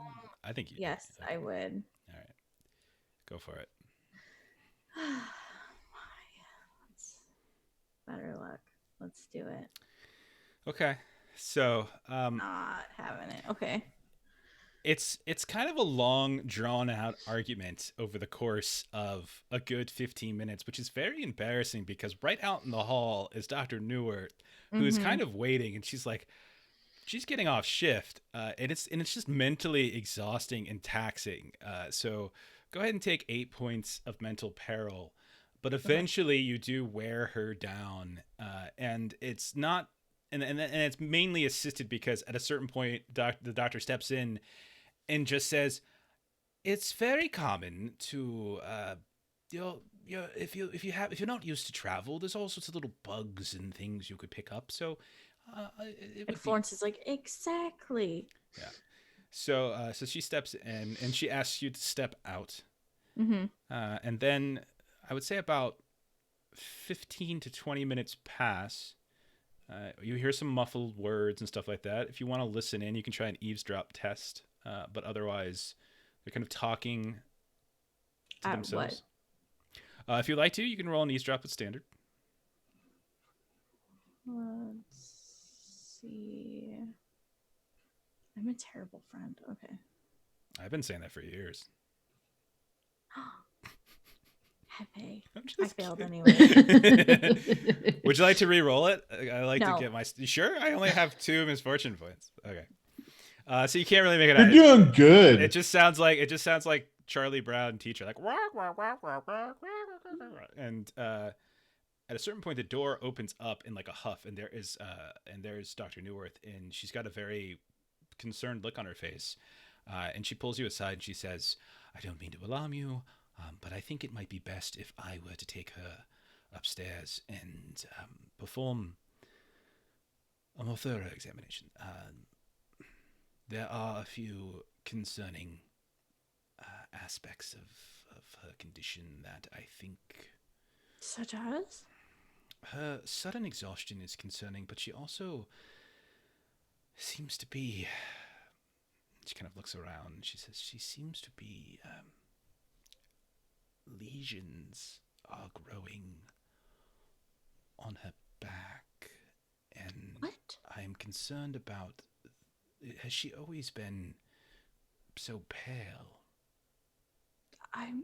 She's always not As to this- pale, yeah. Yeah, and not to, that's why I came to you. I worry she might have an infection in the blood that, if it's what I think it is, it should be something we could treat, but it's definitely something I would need to look into further.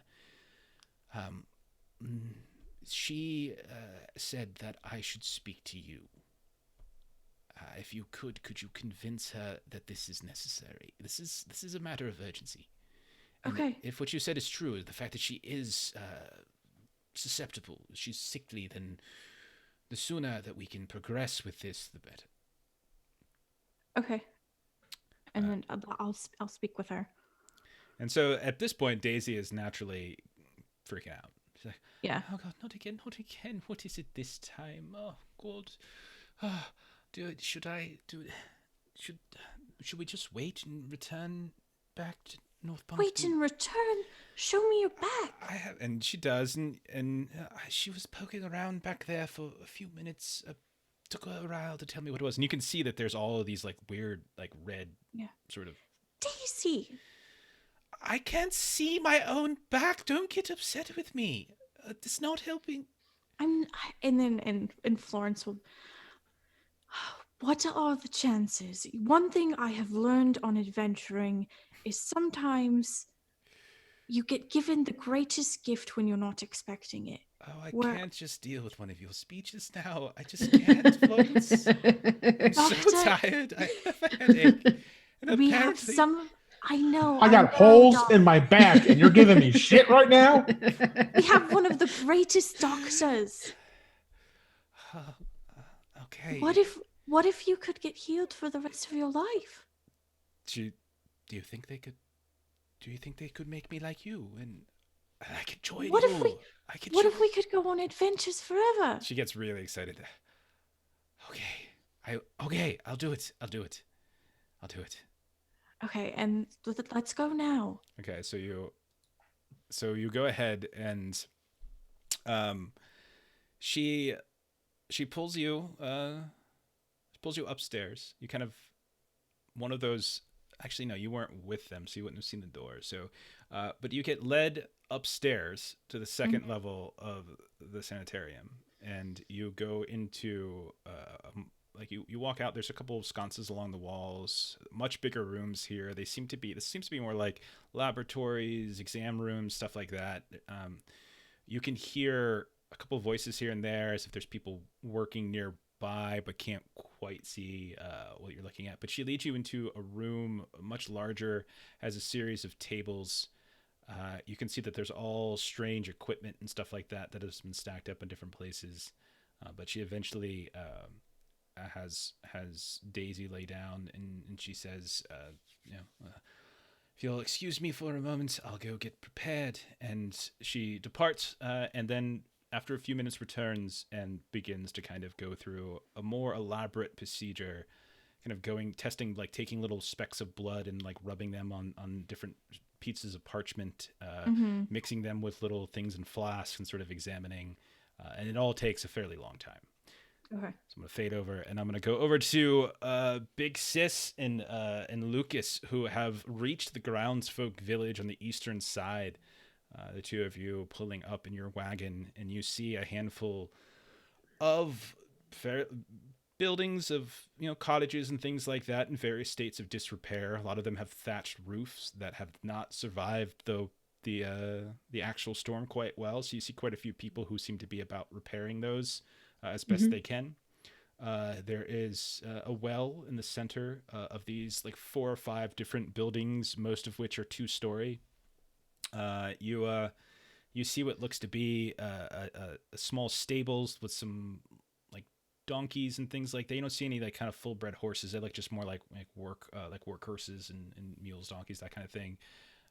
And you can also see a little bit further to the east, there's several people who seem to be at work around some, you want to call it a field, but it's really strange. It just looks like a bunch of mud, is really all it looks like in it. And there's like a couple of hills as well. A little further off to the east, you can see that there's the large tower that had the light at the top that you were able to point and look at the night before when you first arrived. But you pull over in, and you look around. A couple people kind of look up at you as you wander in, kind of staring at you, and then they kind of go back to work. So I'll wander over to kind of the nearest person and just say, we were shipwrecked and we've been staying overnight at the sanitarium, and we were sent on an errand. Could you point us in the direction of the blacksmith? And they do. They don't say anything whatsoever. They quite literally do exactly as you asked and point over to what looks to be an outdoor setup with, you would imagine, would have been some kind of overhang or awning, but it likely was ripped off in the storm.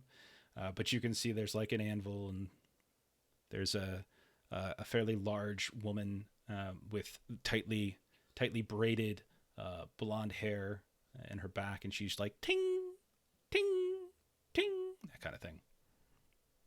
And so the person that I just talked to was doing something in the mud area? No, that's off to the east. You can Okay. see it, but you just talked to somebody who was just working to repair something. Oh, okay. Nothing important. Thank you for your time. And I'll tell Lucas we're going, and we'll go over towards the blacksmith. Okay.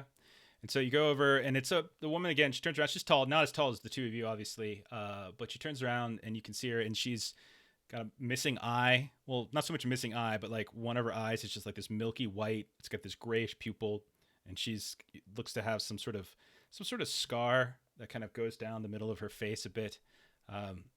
Definitely a rough and tumble looking woman. And she looks at the two of you and she says, "What is it?" We have been sent over from the sanitarium. I understand that there were some tools dropped off here for some work, and we've been asked to pick them up. She points to a fairly big sack on the ground nearby her some of her tools, and she says, "There." And then she turns around and goes back to tink, tink, tink. Thank you. If I might trouble you for 2 more questions. You see her breath, and she turns back around. What? First question, we were additionally sent to pick up some ale. Do you know where I might pick that up for the sanitarium? You see her point to another one of the buildings on the southern side of the village. "Speak with Ivo."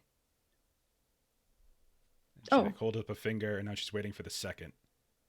Well, that's actually 2 answers in one, because my third question was, where is Ivo? So I will take up even less of your time. Turns around before you even finish your sentence and is back to tinking. Tink, tink, tink. Which doesn't actually bother Big Sis. She's like, okay. Yeah, you're birds of a People feather. around here get to the point. So okay. Off we go. So we'll load the bag into the cart and head off towards Ivo in the south. So you head over to that. It's 100 feet away. So you walk across to the other side of the village, and you can see that there is a one-armed dwarf up on the roof that is kind of laying out some thatch, kind of replacing some of the holes itself. You can see that there's like this little kind of like a top, or what's those things called? Like those, like a man, not a man bun. Is it a man bun? What's Top that? knot? It's a top knot. Yeah, they kind of pulled back. It's not Wait. very long. Ivo? Back off, Ashley. Back off. You ain't in the scene. You ain't in the scene. I'm not. Okay. All right. If you with that attitude, you aren't gonna be anymore either. Yeah. Okay. But yeah, you see him like with one arm, sort of struggling, but managing to do it. Justin, are you paying attention? You take the thatch, you line them up in a row, and you hammer him down. Yeah. You just got the information you need on how to do a He's roof. got to deal with a tiled roof, Perfect. though. He's got to deal with a tiled roof. He's got to actually like these buildings. I just keep hitting the tiles with hammers and I just keep on breaking. It's got out of this thing. All right, so you go over. He's up there. What do you want to do? I understand that you are Ivo. And he kind of looks back, and you can see he's got like this terrible scarring, like pox scar, like his face is discolored. He kind of looks back, but his eyes look okay, and he says, "That's right. What do you want?" We were sent from the sanitarium to pick up their order of ale. Can I give you a hand while we are here? My cousin and I would be more than happy. Give me a hand. There's some sort of joke. You're a funny lady. I'm not. No one has ever accused me of being amusing. Is that a joke? No, I was being quite serious. Okay. Hang on. And you see him kind of get up and start climbing slowly, one after the other, down these rungs of this ladder. And he hops down, dusts some little bits of straw and stuff, thatch off of him. And he says, okay. I don't even know who you two are. Who are you? Not. You would not know who we are. We were shipwrecked here late yesterday. Oh, you're on that one. Okay. Word travels fast, I see. It's a small island. Speaking of, my cousin here and I are actually from Apfelgarten, and we came generally in our travels have been searching for an escaped prisoner. So while we're here, we thought we might ask if he might have also found his way here. He's a tall ogre, has some tattoos on his neck. Does that sound at all familiar? He goes by the name Ruckle. I don't know one about that name. Okay, it was worth asking. We were told that if anyone might know who came here, it could be you. How long ago was this? In the last several weeks. I understand that maybe there was a ship that had come, and we wonder, maybe he could have been a stowaway on that boat. He takes his one good hand and he starts like kind of scratching this very ragged beard that really doesn't grow very well on the scarred side. You also notice that like it's on the same side of his body where the arm is missing, and you can see that as he kind of maneuvers, he really limps and lumbers a bit as well. And he reaches behind him and he actually grabs like a walking stick as well. And he says, a couple of weeks ago, huh? Mm-hmm. Well, I don't know no one by that name, but I wouldn't imagine he would give his actual name, being a prisoner on the lam. right, I know a bit about this. Used to be a lawman myself. Different life, different campaign. But if it was on the same ship, a couple of weeks back, he said there's a man over there. Kind of points over towards the mud field. Go talk to Hugo. He was on that ship. Might be able to help you. Hugo, you say? That's what I said. Thank you. You got it? No, it's not. It's not Stuber. It's Hugo. You're thinking of Henry. Calm down, Ashley. Shit. Ashley's getting flashbacks like, to our Jeff, other campaign. It's Why got are nothing you to do giving with me it. so much? Freaking out. And I'm so- trying that's so just- hard not to like have It's fine. trying to keep the two things separate in my The head. best is that Ashley's over there just giggling like, Great. It's fun when I get her scared too. She's just like the whole time she's like I'm like, oh my gosh, are you okay? Like, should I call somebody? If I may ask, did you suffer your injuries in the line of duty?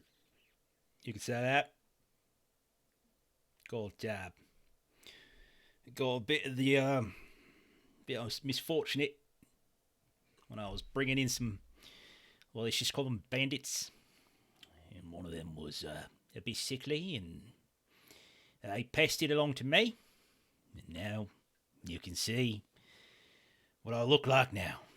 But I'll tell you, wasn't for that Dr. Ailing over there, he kind of nods in the direction of that manor on the hill that you can still see at the side of the island, I'll probably be dead. Both me arms missing, both my legs, both my heads. I meant just the one. Vestigial twin here, kind of thing. No, it's not what I was talking about at all. No, that was not. I mean, you see him just like spit. Anyhow. I assumed this was in a battle of some kind, but a disease with that effect. Is that common here on the island? Is that what we've heard, that there's a plague here? There ain't no plague here. There's a hospital. All sorts of, all the sick ones over there. All the ones who made it are over here. Some of them go back. Some of them stay here because being thankful, wanting to lend a hand, show appreciation for what they did for me. Me and some of the boys and the ladies, they hung around. I see. So you suffered this illness and injury here on the island? No. I got sick. I got sent here. And then in order to save me, this thing over here had to go. Oh. How awful. I don't remember much of it, to be honest. I was delirious most of the time. They've got some wonderful drugs over there. Make you all feeling good and happy. And now, what is the business that you have here now? Little odds and ends, little this, little that, you know. We've got to make them fields run smoothly. Make sure we got something to eat. Got to make some bricks with the mud. Make sure we can repair some of the buildings. The storm we had last night. We get lots of them out here. Gotta make them better. This seems like a very self-sufficient island. That's the idea. I admire someone that suffers such tragedy and finds new purpose and stays busy. It is a trait to be looked highly upon. Well, that's just great. You want your ale? Can I get back to work? Absolutely. And Hugo, which direction did I find him in again? He's a blonde fellow over there. Dusty hair. Cute looking one. Oh no. If you say so. How do the people of the sanitarium feel about chewing tobacco? Is that part of the whole healing process? Is that allowed? I'm just saying. You're not here. I'm just saying. I'm just noticing. They may frown upon it. Hey, man. It's a different time. You know, it's a different time. You're a cat person. Shut up.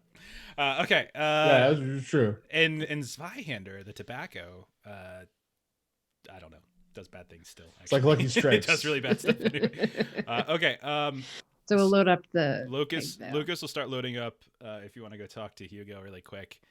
You track him down easily enough. He's blonde. He's got big bushy hair. He's kind of cute. He's probably in his young 20s. You know, and he looks up at you. You're quite tall. Yeah. Hello. Ivo said that I might want to come and chat with you. How are you doing today? I'm doing all right. How are you? Quite the storm came through here, it seems. Yeah. Knocked our ship off course, and we were shipwrecked here yesterday. Yeah. So I was wondering. Yeah.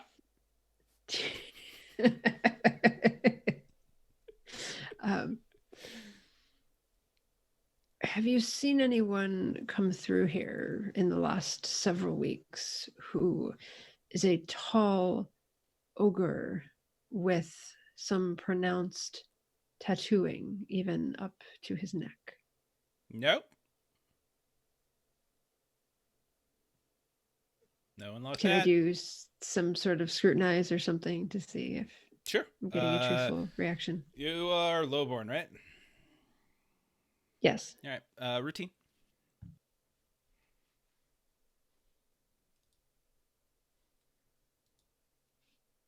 Oh, look at that doggy. Is that a dog? Yes. Okay.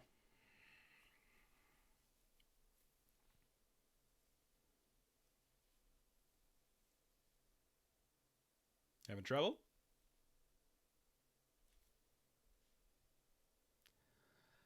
Trouble with a fail. Did you roll? Do you want to re-roll? Sure. Go for it. Let's do this again. Oh, look at all these misfortune. Oh God, do we have time for combat? Is that happening? It's always time for combat.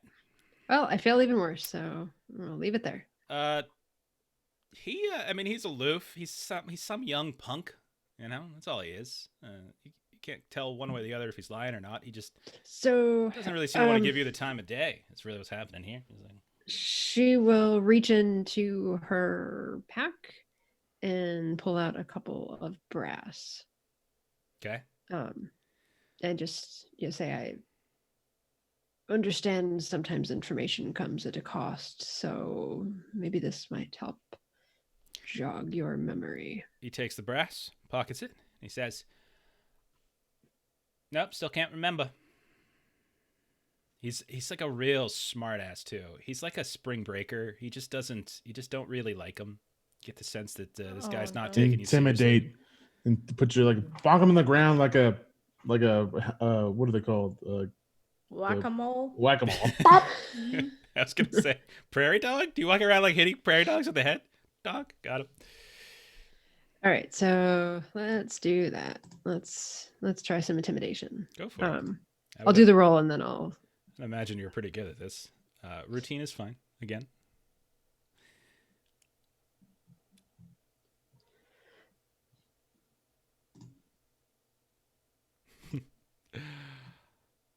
Okay. That's good. So, how does it look? Okay, so. Okay, I tried this the nice way, but you seem like an individual who thinks that their Just looking at his new brass. apparent attractiveness gets them things in life. Think I'm and attractive, do you? Oh. I was told by them that you are. I don't actually think so, but you seem to think that you are, and what you don't seem to understand is that there are laws and rules that need to be followed, but you seem to be a little shithead that thinks that you can just tousle your hair and maidens will do your bidding, and these are the types of folks that end up frequenting my jail because you think that the rules don't apply to you. And I would very much like to inform you that the rules do in fact apply to you. And she's like getting closer and closer, and definitely putting a meaty paw kind of around the edge of the shoulder neck area. Okay, calm down. Calm down. No reason to get so upset. Just having a little fun. No one on the lets me have any fun anymore. I did not find this amusing. You might want to reconsider what you think is fun. So, what were you looking for again? A tall ogre with tattoos. I did not think that was a difficult Yeah, request. there was one on the ship. It was tried to keep to himself, which is really awkward for one of you. You're too big, hard to hide. But he got sick. It took him, you know. They said they gotta do some sort of special examination or some such. Interesting. I don't know. I didn't really see anything. I spent most of my time in the outhouse my first few days here. But I'm better, so. So you were ill also, but they didn't take you to the same place. That's right. You must think you were special. I apparently have a good constitution. So he went there and you have not seen him since? No. Was that so difficult? Did this need to be an interrogation? I was sort of looking to, not have to do that, but you had to go and make it difficult. He just sort of shrugs. Can I get back to work? Can I have my brass back? No. So he turns around and goes back to stirring mud. So she still kind of had her hand on his shoulder. And so like, as he turns around, he kind of gets a little like grip of like, you are going because I choose to let you go. Okay. All right. Holy Roller. Back at it's been several hours. You have gone through your punch list. I've gotten one thing, one like actual.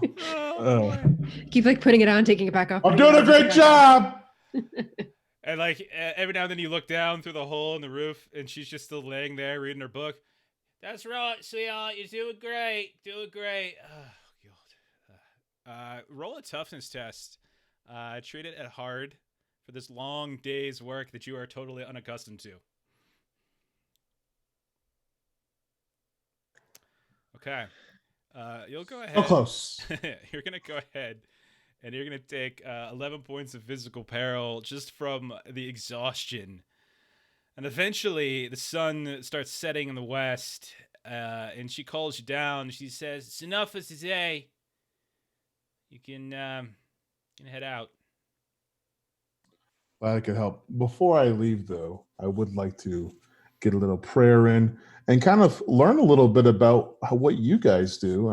I mean, I know what I've read through my books. I'm just curious what you've done, what you do at your particular church. It doesn't seem like you have a huge following. Is there anything that maybe you guys do that I might want to learn about? Well, we normally have services on first day and fourth day. This is sixth day.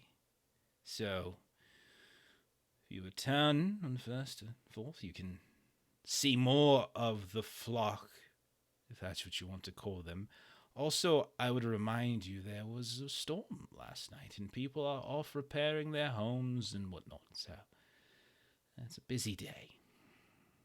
But what we do is we give thanks to the martyr for her mercy, ensuring that the sick get better and those who don't go to their graves with some semblance of peace and comfort.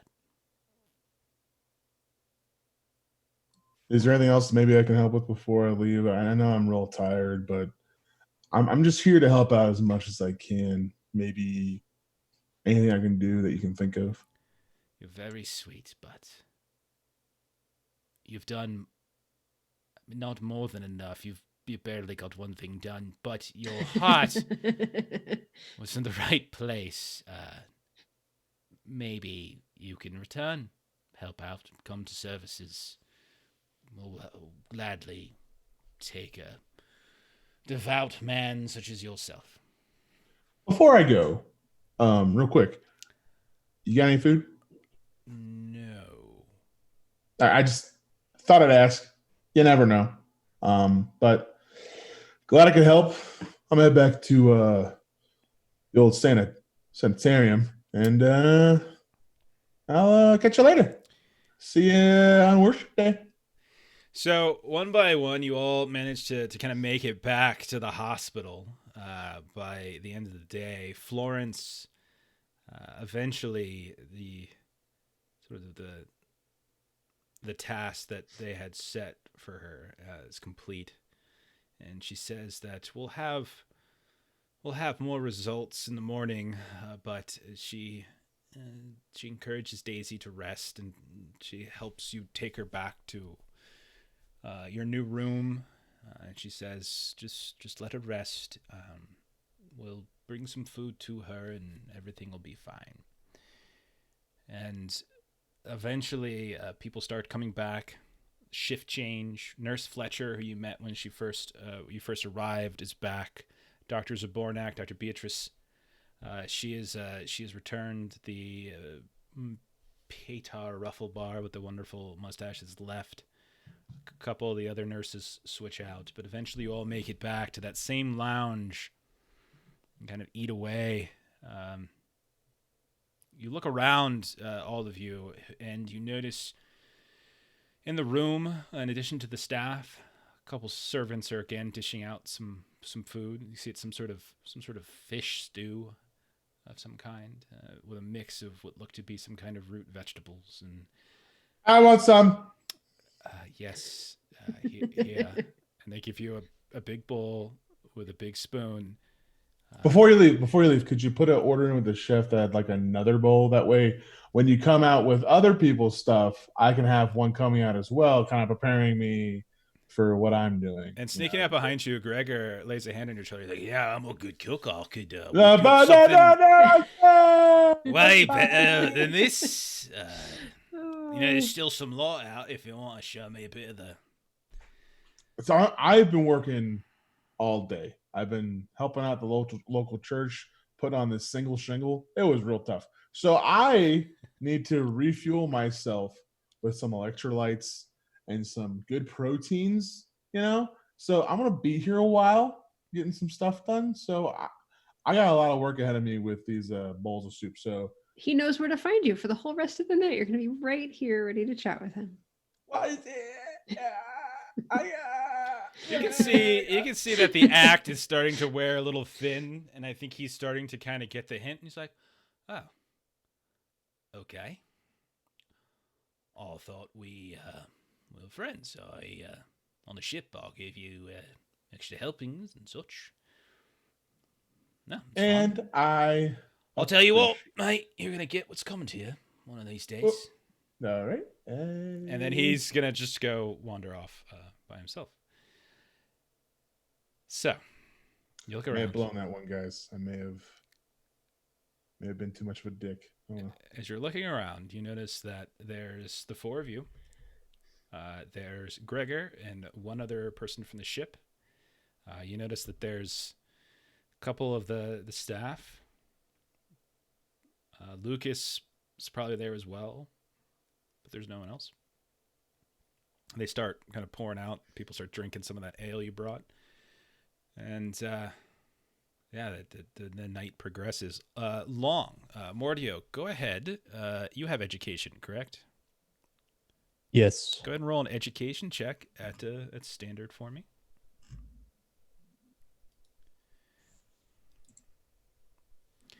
Okay. Crit success. You learned several interesting facts about the island. You learned that it's roughly 40 years old, this particular infrastructure here, and it began with just Conrad Ingman, and also a few other folks. You found kind of like a tree, a hierarchy, like little sketches and things of like the founders of the island itself. But one of them being a nurse Ingman, Dr. Ingman. But then also there was Dr. Beatrice Zabornak, one of the older doctors that you've already met. You learned that some of the nurses and stuff came on a little bit later. There's all sorts of like little history about what was built, that apparently the sanitarium was built once before, and then it was taken out by a horrible storm and it was rebuilt again. There were tons and tons of books that had to do with the various accomplishments here, and that they found kind of new treatments for how to better treat certain diseases, especially the Great Plague, which previously was very much a death sentence. And while it still is a very deadly illness, it's much more, there's certain processes that people can potentially undertake that might kind of ease or kind of just prolong their life for a significant period of time. You know that for a very long time, it said that Conrad Ingman, he did basically half the year here and half the year back in Oxteton. You also know that he has a tendency to be a fairly eccentric and aloof individual. And one of the reasons he kind of opened up the island was because he wasn't exactly treated as well. Like some of his ideas were too far-fetched, and he sometimes drew the ire of the kind of medical physicians and practitioners back in Oxteton. You know that Peter Ruffelbar was a kind of a long-time understudy of Dr. Ingman, and his at least in his own writings, Ruffelbar has kind of referred to himself as kind of the heir to be. Some of the nurses, you know, kind of have come and gone, not all have stayed, and all sorts of little details. You notice that Dr. Ingman never had a family of his own, so he never married, never had a family, but he came from a very large family in his own right, and he was the youngest of 7 brothers and sisters, and just never really liked the city, and it really kind of became like their own little commune here as well. So as the night progresses, Mordio, you notice that you haven't seen Diwali all day, and you saw her nephew / apprentice in the morning, but you haven't seen him in the 2 hours or so that you've been meeting with others and eating and drinking. You also, none of you have actually seen the Pratzes either, the sort of the rich, annoying folks. You've seen other passengers here and there, but there doesn't seem to be as big of a crowd here tonight as there were previous nights. Is it just me, or is there less of us than we started? Now that you mention it, that seems true. But we all went wandering and did things today. Maybe they did the same. You'd think they'd be back by now. It's evening. It is true. It's not like there's fast food joints on the road. They'd probably need Arby's to come by back. the church. There's an Arby's? It's on the map. I'm gonna put it on the map now. A little Arby's. I'll go Arby's. They have the meats. Yeah. Thanks for the sponsorship, Arby's. Very nice. All right. As the night progresses, eventually Nurse Fletcher explains to everybody that same thing that was kind of explained to a few earlier, is that they've kind of rearranged some rooms, moved some patients. They tried to give you all a ward by yourselves so that you don't have to have any of those strange middle of the night encounters with, you know, some confused patient wandering off, and so that they don't have to lock the doors, things like that. And so the graciousness of your host, Dr. Ingman, has opened his mind and his heart and is saying, stay where you like. Big Sis, you and Lucas are given a room. Mordio and Oscar are given a room. Florence, you're with Daisy, obviously. You're all in close proximity to each other, but as the night progresses, if people are drinking, some of them are drinking. You can see some of the doctors are actually drinking wine, but others are drinking ale. People are kind of laughing and joking. Are any of you taking part in the drink? No. I mean, who am I to pass up some alcohol? I would love to jump in and see what these guys are all about. See what this ale. Okay, roll a what type of quality we got. Go roll a toughness test as standard. Big Sis also will. Same to you. I have a sour stomach, so I don't think I can handle that. Okay. I'd say Florence is too concerned about Sure. Daisy. Yeah, that makes Yeah. I sense. was really hoping to critical roll that so I could be like, You can actually choose to fail toughness tests for intoxication if you just want to get drunk, because there's certain things. Big sis, that's a shame. It's a big freaking ogre crit fail Oh, a that's a drinking toughness shame. test. Do you know what that means? Do you know what that means? Do you remember? Incapacitated? I believe it takes you all the way to incapacitated. That's correct. And so again, it doesn't knock you out, but you just get a little whatever, a little loud, a little angry. you rest.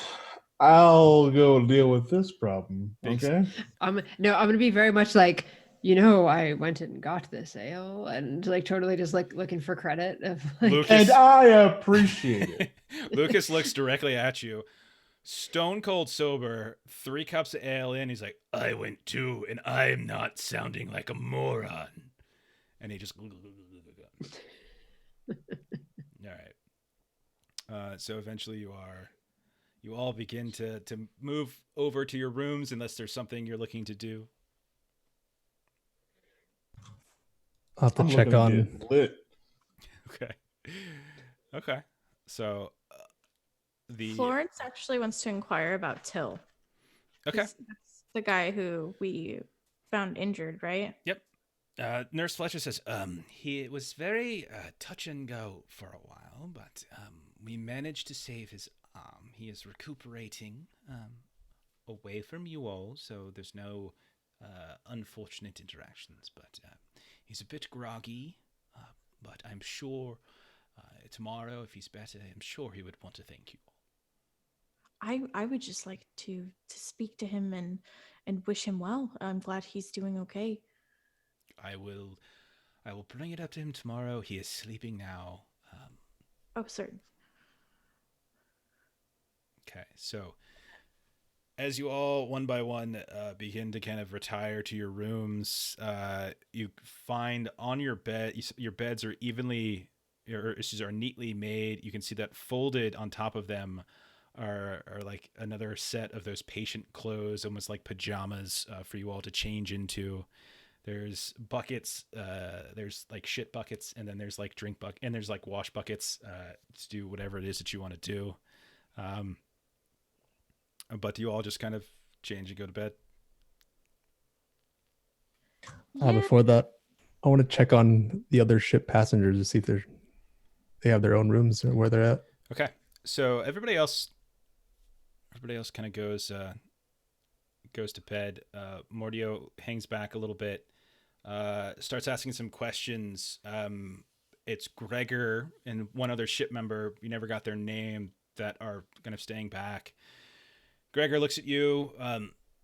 Most of them will just stay on the ship. Captain wanted a few of us to stay here, keep in touch with the passengers, make sure that, if they needed anything from the ship, from their belongings, that we can fetch it for them.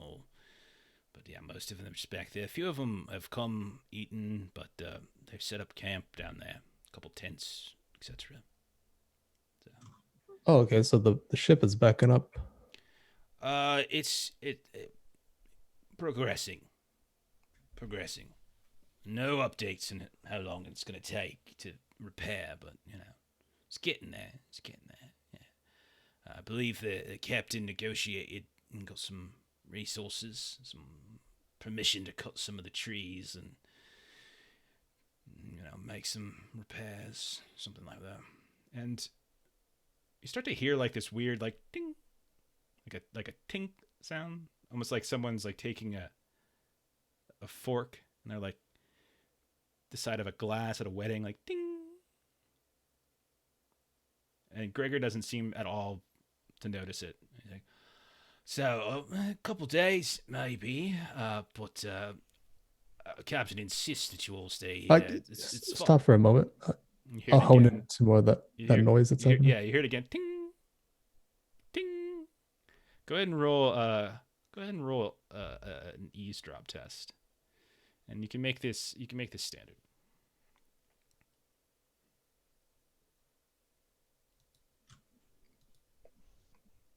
Fail. You just can't quite play. Ting, ting, and it gets a little faster, ting, ting. But Gregor keeps talking like, right, so it just doesn't want, she doesn't want people around, you know, or you're getting in the way here and there, and also the hospitality, ting, ting, ting, ting, ting, ting, ting. Hospitality here is going to be far better than we could give you. A hammock is terrible. You get mattress. Do ting, you ting, hear ting, that at ting, all? ting. No. What? Ding, ding, ding, ding, ding, ding, ding. And you look over to your left as you're just kind of like looking around. No one else seems to be reacting to it. You don't see any glasses either. Everyone's drinking out of like mugs and stuff like that. And when you look over, you see the window that leads out to that courtyard in the center. And that's where you start to kind of locate what it's looking at. And it's just ding, ding, ding, ding, ding, ding, ding. But it's very dark out there. You don't really see. And there's light on in here, so it's got that situation where the inside light is on, but the outside light is so dark you can't clearly make it up. But you hear as if something's just like ting, ting, ting, ting, ting, ting, ting, ting, all like crazy against the glass, just going rapidly. And Gregor's just talking like, I don't know why he just couldn't accept an offer of friendship. I was just an honest fan. And Grab like a hanging lantern or something around and go take a look. so there's like a couple candles, and so you walk over and you pick one up and you kind of hold it up. And as you do, you see like there's a little bit of a reflection, but then your eyes begin to adjust a bit. And suddenly you see like this little metal, I'm not sure what it is, like a blade or a piece of silverware. Suddenly it's just like rapidly making this contact with the glass. And as your eyes continue to go up, you see this face, this contorted, ugly, terrible face, jaw kind of dislodged, head kind of shift off to the side, one eye huge and bulging, the other eye almost closed. Ting, ting, ting, ting, ting, ting, ting. And then the glass just shatters. And when you wake up in your room, you kind of look around and it's pitch black. You hear a snoring cat. You have no memory of how you got here. And you hear the shattering of glass somewhere in the distance, maybe somewhere nearby. I'll get up from my bed. Pitch black in here. I'll look for the candle that's on the stand somewhere. You fumble with the candle. You turn on. You draw a light, and you can see there's the holy roller Oscar laying in his bed, kind of curled up like a cat. I'm sleeping with my mask on because I went to bed so drunk. It was like. Okay, nice. I'll see if I can punch him awake. Okay, so you punch him awake. Counter. He takes 30 points of damage and dies in one hit. Look at that. He's just dead. But no, you wake up and you can see there's Mordio dressed in his patient outfit, not his librarian robes, just basic getup. And he's got this concerned look in his face. And then you hear a crash of glass seconds after waking up. What the hell just happened? Something's breaking out there. I don't. Who's up in the middle of the night? Why did you hit me? I pull face mask off. Okay. You can see Something that broke. Gregor is on the bed too that you've been spooning with. No, that's not actually happening. Oh God, what did I do? So, what's so important? You had to wake me up in the middle of the night. So, Big Sis, Florence, why don't the two of you go ahead and make eavesdrop tests? You can treat them as standard.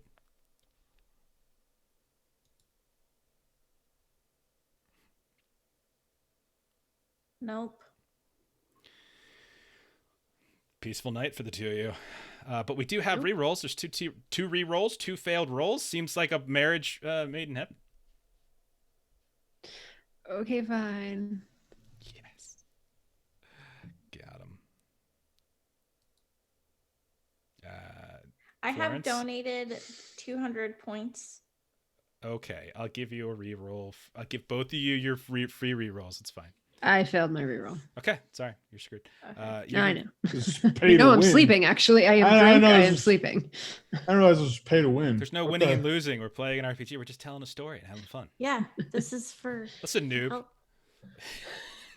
Oh. pass. Ashley, you do in fact hear glass shattering, followed shortly thereafter by this loud shout by the Ubasti wrestler you had met. Like what's so important? So, do I know like what our rooms are? They like next door to me? You know they're or- nearby. You're in the same kind of general area. And when you look over to Daisy's bed, I assume you put the candle on. You flip the light. And you look over into Daisy's bed, and looks as though it's been slept in, but the blanket has been pushed back, and you don't see Daisy at all. But you do notice that there are some little stains of blood on the mattress itself.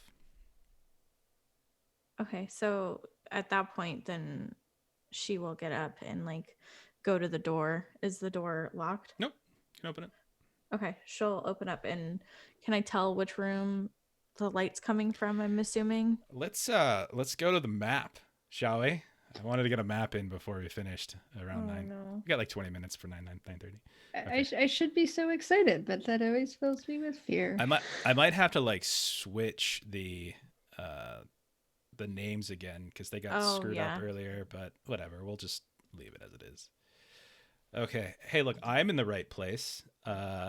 Justin, you are now my wife, Melissa. Long, you are now Ashley.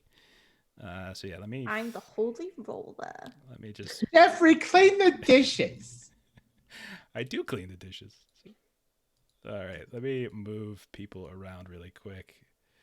This is going to be fun. So Melissa goes here. Justin, you're all the way in the corner because no one wants to see you. All right. You're the whole reason why this new overlay got created, so we can see you do fun things in combat. Is that why? It's very visual. What I do is very visual based. It is. So I want to make sure everyone gets it. All right, something like that I'll have to do. All right, so that was quickly done. So sorry if it's not perfect, It but works. that'll be. Yeah. That's the big problem with Zune. Like when one person leaves the channel, it kind of screws everything up. Let me switch the map over to where we're going. Let's see if I can. Where's that? All right, so now you all need to make sure that you're paying attention to stream and you're not paying attention to or paying attention to Other way around. Yes. Other way around. don't cheat. Okay, so Florence, you said that you went ahead and did something. You said you lit the candle.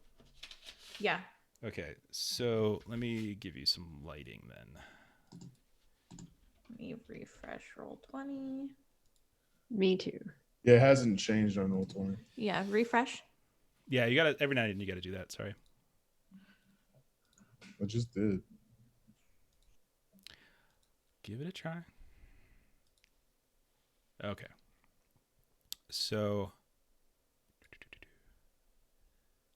okay, it looks good on the stream to me. I see it. I see everything that I'm supposed to see, or at least that we should be seeing. I'll scroll it down just a little bit so you can see Big Sis and Lucas, but that should I think be it. we still only have the other map. Oh yeah, I didn't move the players. That's my fault. My bad. Okay. Now you guys should be good. And then Mordio. So now you can refresh and probably should show up now. There we go. Yeah. There's a little thing that you bring over to bring the players over. Okay. So you guys are in your respective rooms. So Florence, you step out into the hallway and you look off to your right. You look straight ahead and you think the sound was coming from the right, from your right. So like north on the map.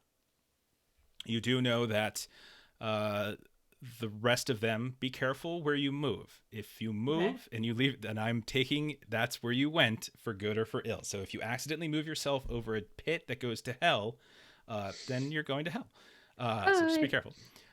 So you've got, you kind of know where people are at. Mordio, you and Holy Roller wake up, but no one, but Big Sis, you didn't actually hear anything yet. So what is everyone doing now? I There's a guess lot of if it- trash outside. We should go check it out. I guess if it's so important, we'll go look at it. Okay. Florence, you woke Big Sis up. If I know where you are, Uh, Jeff may be very frightened to move now. Yeah. Well, no, I'm just saying that because like I was like they've been changing like the way the what's it called, the dynamic lighting works, and so sometimes normally it's supposed to update on drop, but it was like earlier today it was updating on move, and so it was like if you just happen to like accidentally move your cursor around on the map, it's like revealing all sorts of stuff. It was a real pain in the ass.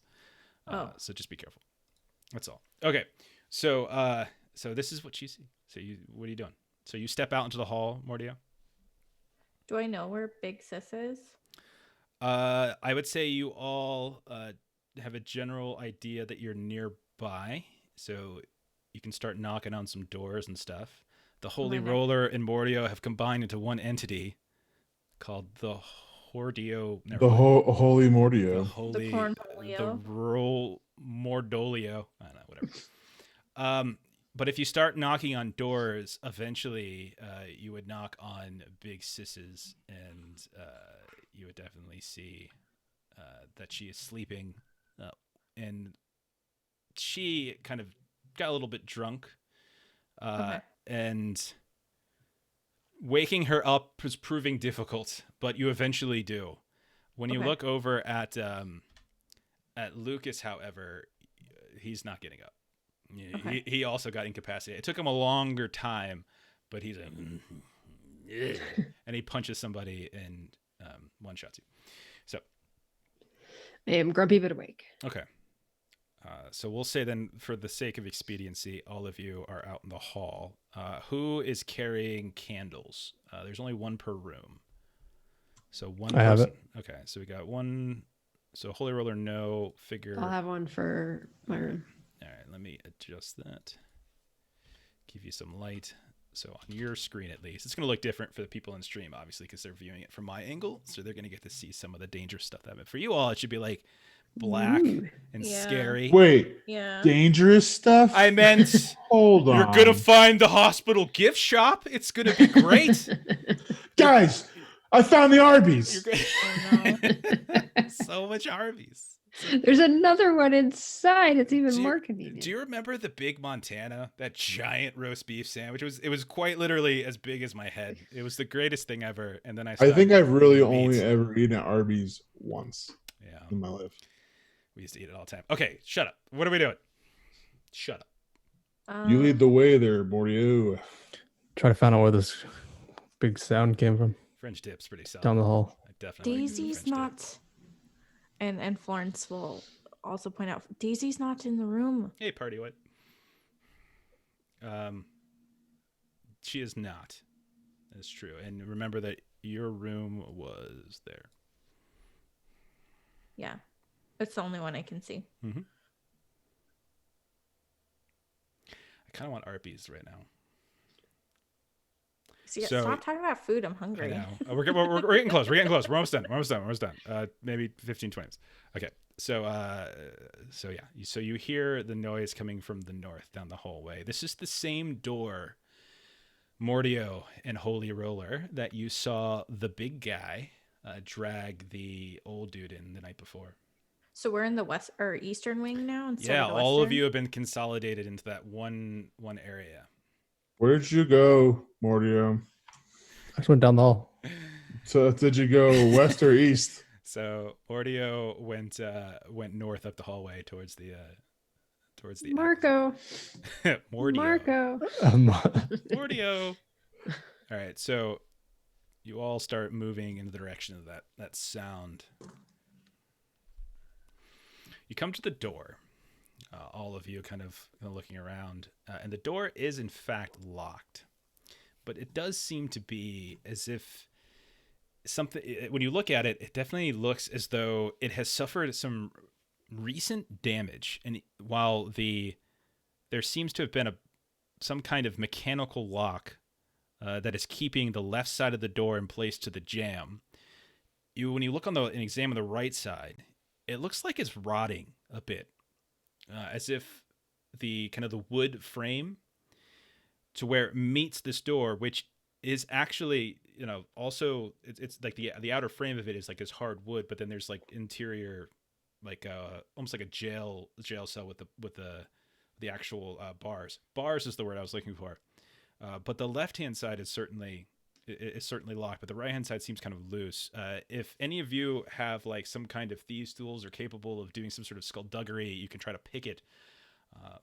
Otherwise, you can try to do some sort of athletics test to try to. You would think looking at it, you could probably knock the door off its hinges a bit if you wanted to.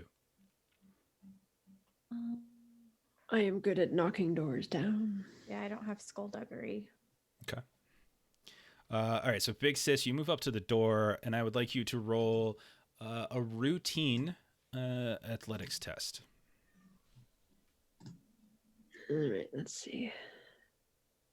Routine.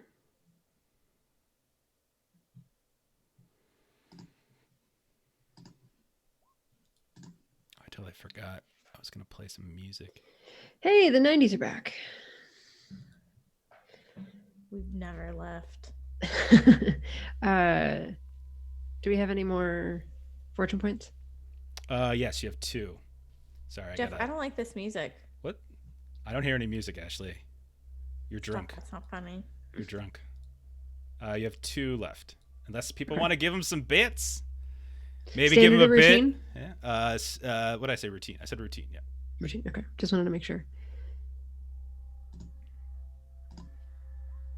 Yeah. You managed to actually, like, as you slam into it, like you do one of those kind of run and you like eventually knock it over. But in doing so, you take some peril.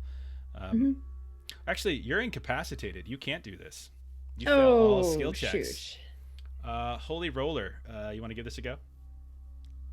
I mean, I guess I could. So, what am I doing this with? Athletics routine.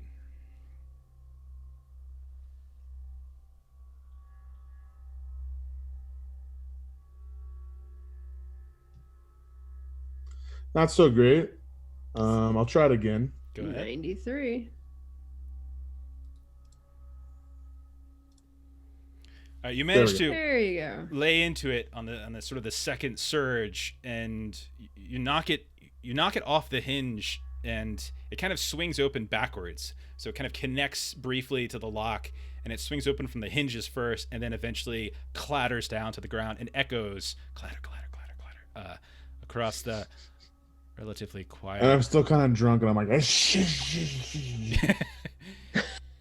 So then then you go ahead and sort of step in. I'll go ahead and move you in. And you look around, and you start to see that there is this whole row of these cabinets along the wall. You guys can move in if you want. There's all of these cabinets that some of them have kind of glass openings to them. And all of that glass has been shattered. And you can see that there are different, basically medicines, supplies, bandages, gauze, etc., that are in these different cabinets. And some of them have been kind of ripped out of their position. Some of them have been spilled outright. And then you also notice that there's some blood on the ground. Behind you, there are a handful of doors that are different than the ones that you all have. These seem to be reinforced with some sort of metal around the rims.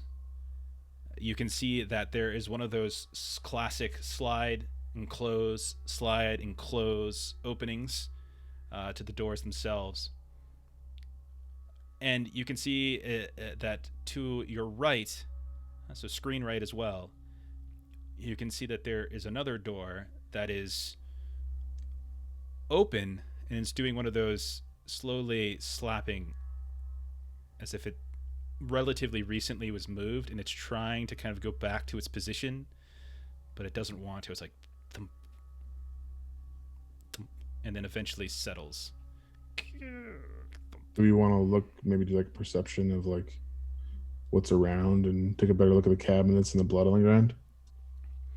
Sure, go ahead and roll an awareness test. And as long as somebody is near you with a light, you can do it at standard. That's fine. If you try to do it without, then you can jump this up to hard. So somebody make sure you stay with him, because Holy Roller doesn't actually have any lighting with him. Big Sis will stay with him. Okay. So I got a 38. I'm good. So you notice as you're looking and moving down the hallway itself over to the left, as you're peeking in, some of the equipment in here, some of the supplies definitely look as though they've been they're salvageable. Others are not. And you see things like little ampules. You probably would recognize some of these in your time. You might have had to take some laudanum before for a quick heal. So you see a couple ampules of that. You see other powders and things. You see broken flasks. And then at the end of the hallway, you notice that there are another two doors. One of them goes into a room, and then another one seems to go, you're not sure. But when you open it up, or try to open it up, it's locked. It seems to be some kind of hard locked closet. But when you peek at the bed to the room to the south, you notice that the door is actually open. When you look inside, there's no one inside. The beds themselves look to have been recently slept in. You don't see anything, however. You don't see any signs of anyone. No windows. Nothing. Are there any candles or something that I can There grab? is that standard candle, and I'll go ahead and give you the same. It's a very small candle. It's not giving off a ton. It's really just meant for in-room use, but you can now have a little bit extra light. But the other two doors on the south side don't seem to be open. Can I look like under the beds and stuff? You look under the beds. You see the same kind of pans that are carefully hidden. And Guys, these pans are full of chocolate. As the three of you go inside, Florence comes, shuts the door, locks you in, and she wins the game. Good job, Ashley. I did it. What? But no, it's the same pans that you have in your own rooms. Florence is gonna like whisper at this door. Daisy? And then the door whispers back, "No, I'm Tim." No, you don't hear it. you don't hear anything back. Roses? What? From what you can tell, it looks like there is a blood trail, and as you step into the room, you can see on the ground is a body of one of the servant folk who was feeding you all food earlier. Maybe you recognize the face. It's where what's it called? It's where Florence is, on the eastern side of that hallway. So Florence steps into the room.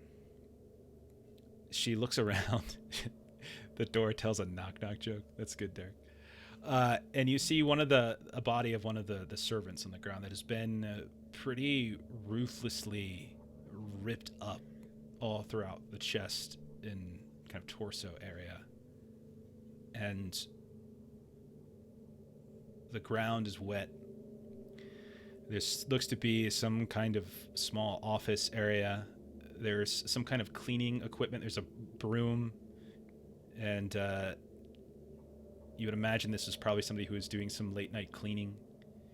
And then in that same room, there is a gated metal door, and you can see behind it appears to be some kind of stairwell going up. Maybe we should inspect this room a little bit before we move to another floor. yeah, Florence is gonna look for keys. Go ahead and roll an awareness test. Like at the desk, not As on the you, body. well, actually, if you're searching, you can roll a scrutinize test. You can just start looking really carefully. So roll a scrutinize test. There's plenty of light in this room with multiple people in here. Standard? Standard's fine. While she's doing that, can I look through the notes? Sure. Pass. Do you have a rank in education, Holy Roller?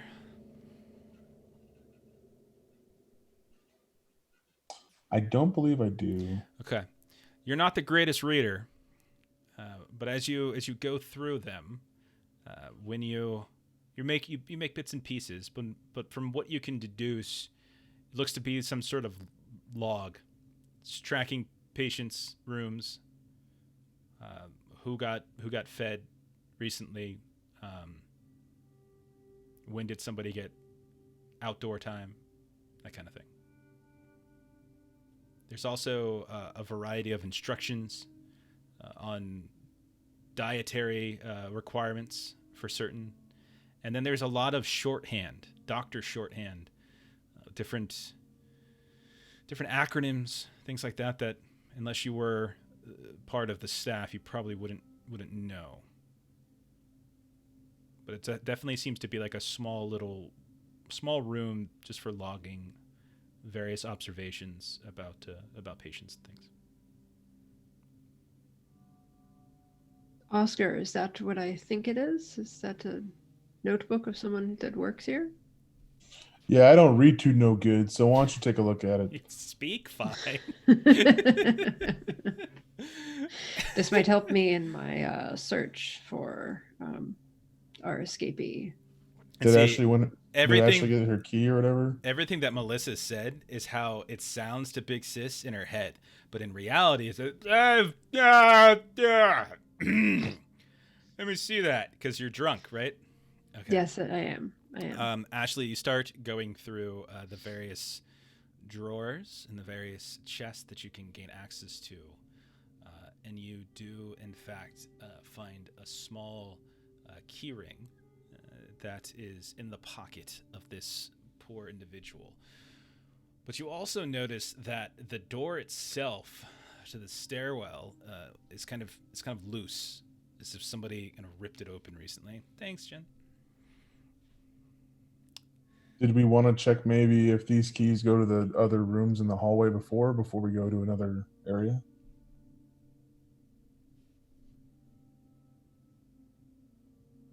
He's talking Mordio, to you're the educated guy, Mordio. So.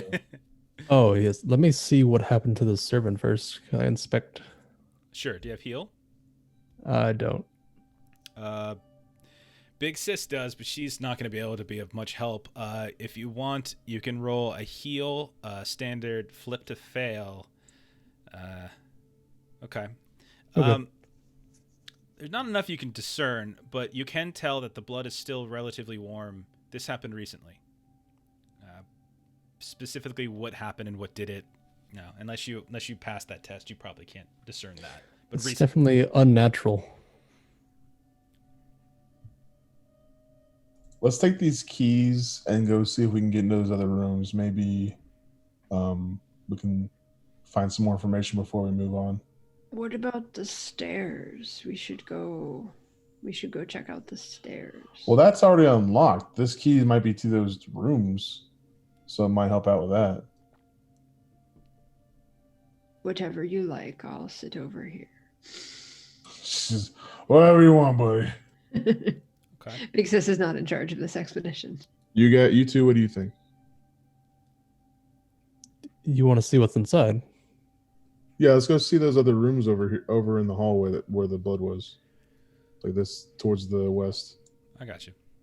You start testing them out on these rooms on the south, the different patient rooms, and the keys do not work.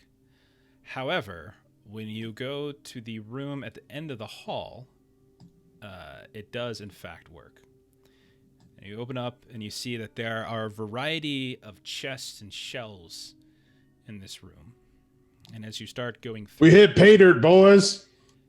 as you start going through them, you notice that there's a lot of clothes and boots. There's books, keepsakes, charms, some weapons. Looks to be a variety of possessions. And there's a bunch of them. There's like these fairly large chests at the bottom. You open them up and you can see the bigger pieces, and you can see relatively organized in the shelves above it, going all the way to the ceiling, or a variety of other things. It's also kind of cramped with all three of you in there, including Big Sis and the corpulent Holy Roller, but that's fine. But it looks to be possessions. Is there anything of use that maybe we can take, or is that not something we do in this game? No, you can. I mean, there's things. There's basic weapons, knives, cudgels, stuff like that. Then there's clothes. But you can see that there are a bunch of little curios and things like that, little keepsakes, necklaces, earrings, rings, other types of jewelry that if you grabbed and you found your way to someone who would sell, you could certainly make some money off of that. Do I see anything I recognize from like the Fancy family or from Daisy? Roll a scrutinize test. Yeah, roll a scrutinize test, standard. Is there any kind of naming or initials or any kind of like organization to this? Are they like separate piles or? Pass. There's no. You don't see any naming. It's not. There's no names to anything. Scrutinize the curio for fanciness. I got you. I knew what you were saying, Derek. I got it. I like it. So you were. I'm sorry. I totally spaced. What were you looking for, Florence? Anything of Daisy's or anything above that ritzy family? You don't notice anything of Daisy's. I wouldn't even have required you to roll for that. In terms of anything fancy for the family, you do, in fact, notice a very ornate brooch that the the woman of the Protz family, Helene, was very proud of and wore quite frequently on her lapel. I'm gonna take it. Okay. Well, everything seems good here, guys. Let's go back to sleep and see you in the morning. Why did you take that item, Florence? Did she notice? I want to roll a stealth. Sure. Yeah. Go ahead. I mean, skullduggery. I think. I'm super drunk, so like, if you even attempted stealth, then I probably wouldn't have noticed. Okay. Yeah. All right. If people care, we can roll. If not, we can just say she took it. That's fine. Say she took it. Okay.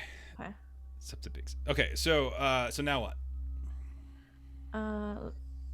Back to the stairs. All right, so you move back over to the other end of the hallway. Back to the room with the dead body. Back to the. My God, this man was filled with strawberry preserves. There's just so much jam in here. Oh. And we got any peanut butter? Now what? Let's go. Lead the way. All right. Why don't you go first, buddy? So like a screen door that's gotten stuck, you have to like put some little effort into it to swing it open, but eventually it does the classic and it echoes down the endless corridors.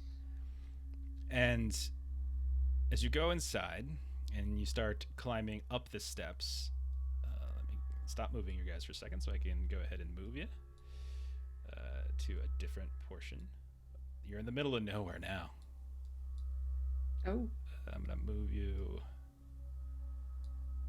up here. All right. So there you go.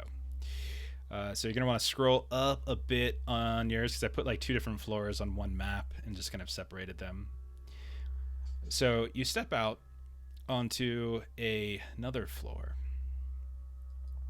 and you can see that there are a couple lamps that have been placed on the wall that have almost died out completely. They barely give out any kind of light. You can see as you step out of the room that had the stairs, there is a window, a barred window on your left. So I'm pinging it on the screen. That when you look out, you can see You can see the darkness of the island. You can't really see anything below. In the far distance to the east, you can see a little light from the tower on the other side of the island.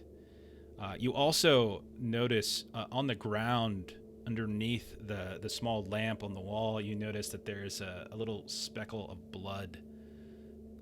What do you guys want to do?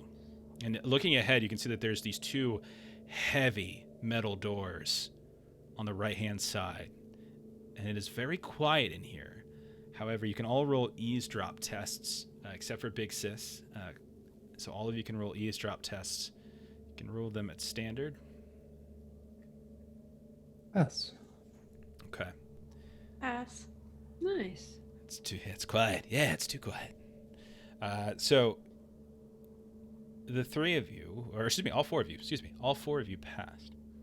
Guys, I know there's substance anywhere. It's horseradish sauce from Arby's. Red horseradish sauce? Like the standard Arby's sauce is red, man. Whatever. Anyway, you hear a couple noises. You hear, first of all, almost sounds like bubbling, like coming from beneath the doors, the heavy metal doors on your right. Then be careful, please don't move. Thanks. So then you also hear some kind of relatively slow but repetitive slam, like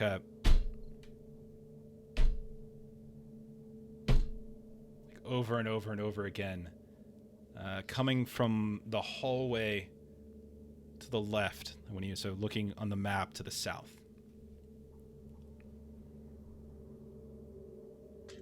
Which way you guys want to go?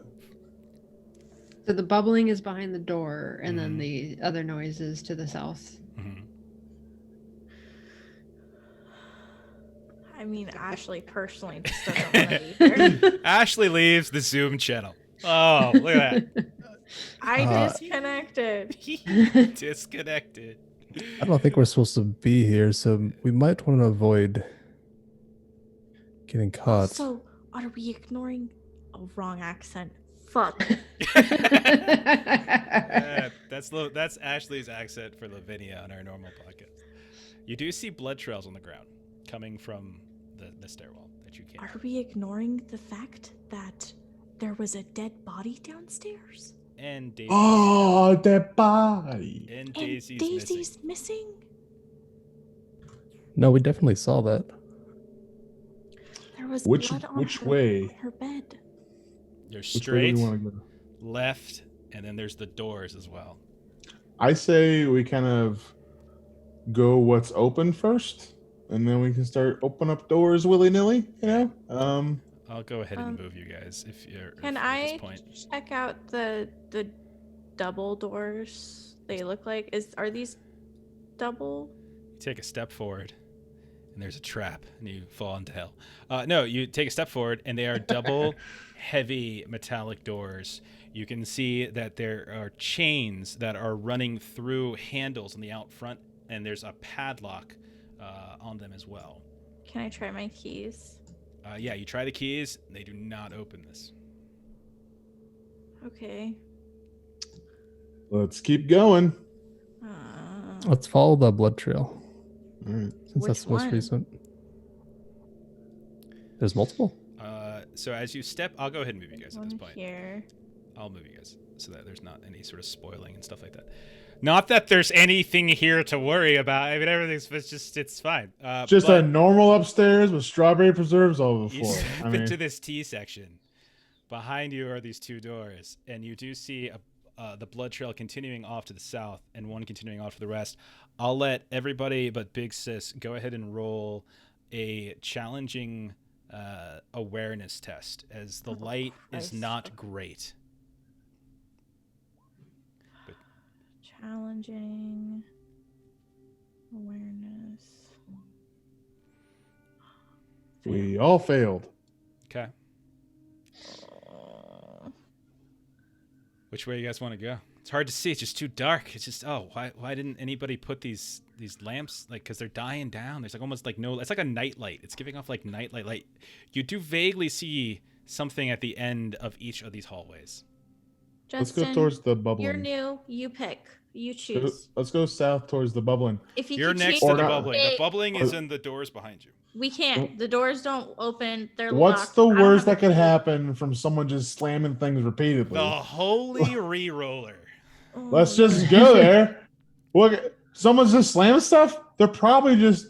I was doing a lot of that during the afternoon when I was helping out this person South, with their roof. south or west, Making a holy roof. roller. South or west. South. We're going south. You take a couple steps forward when you suddenly see, as the candlelight gets closer, you see a figure with their kind of hand up against this door. And with their head, they're just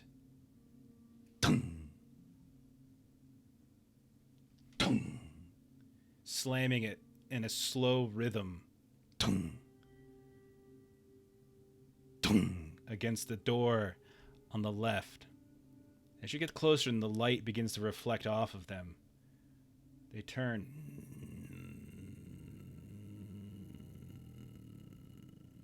and look at you. Burn it. Kill the fire. Blood kind of rolling down the face. One eye bulging. Another eye barely closed. A jaw kind of slightly off kilter. You can see there's this strange bulge in one of their shoulders, and their arm, as it is hanging down, is malshapen, and you don't see a hand at the end of it. But you don't really look too closely, because then it turns and it begins to and starts running at you.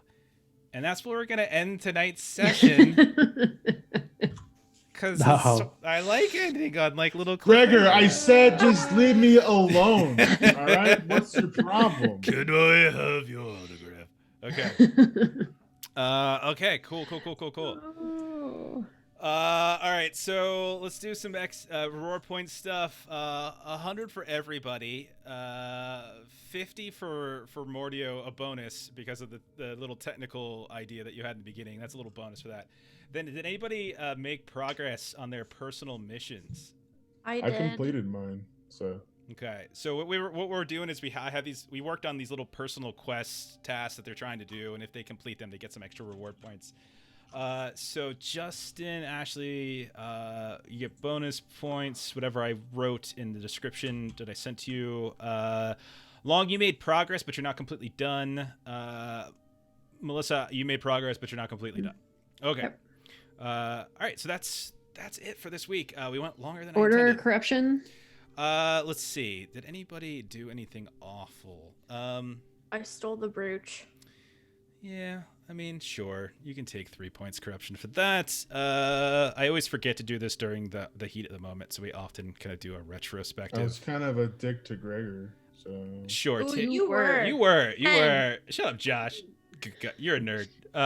You could take. You go ahead and take 3 points for that. I think Big Sis, you should have taken some because you went incapacitated from getting intoxicated. So I believe that's. I can't remember. But we'll say 3 because 3 is a good number. I'll roll my d10. It's a 4. You're all good. Take your order points. All right. Okay, so that's it for us tonight. Let's see. What do we got going on?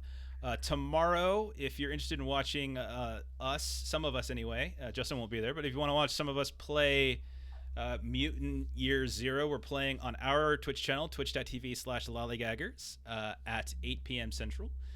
If you want, you can watch us for about an hour or so, and then you can come back to the Zweihander RPG channel, where Matt's going to be running their Enemy Within game tomorrow, 9 p.m. Central, and then I think he's also running a game on Sunday. I think that's Sins of the Father. That's at 9 as well. And and catch our podcast on Mondays. Look for Adventures in Lollygagging. You'll find it. It's fun. Yeah. There's a lot of stuff to listen to, and a lot of people are looking for entertainment and things to do. I'm not going to promise that we're the best thing ever, but hey, we try really hard. So, We do. I mean, some of us do. At least my accent is more consistent over there. All right, so good night, everybody. You're really Thanks for upset hanging too. out. We really appreciate it. And we'll catch you later. Good night, everybody. Thanks for coming in.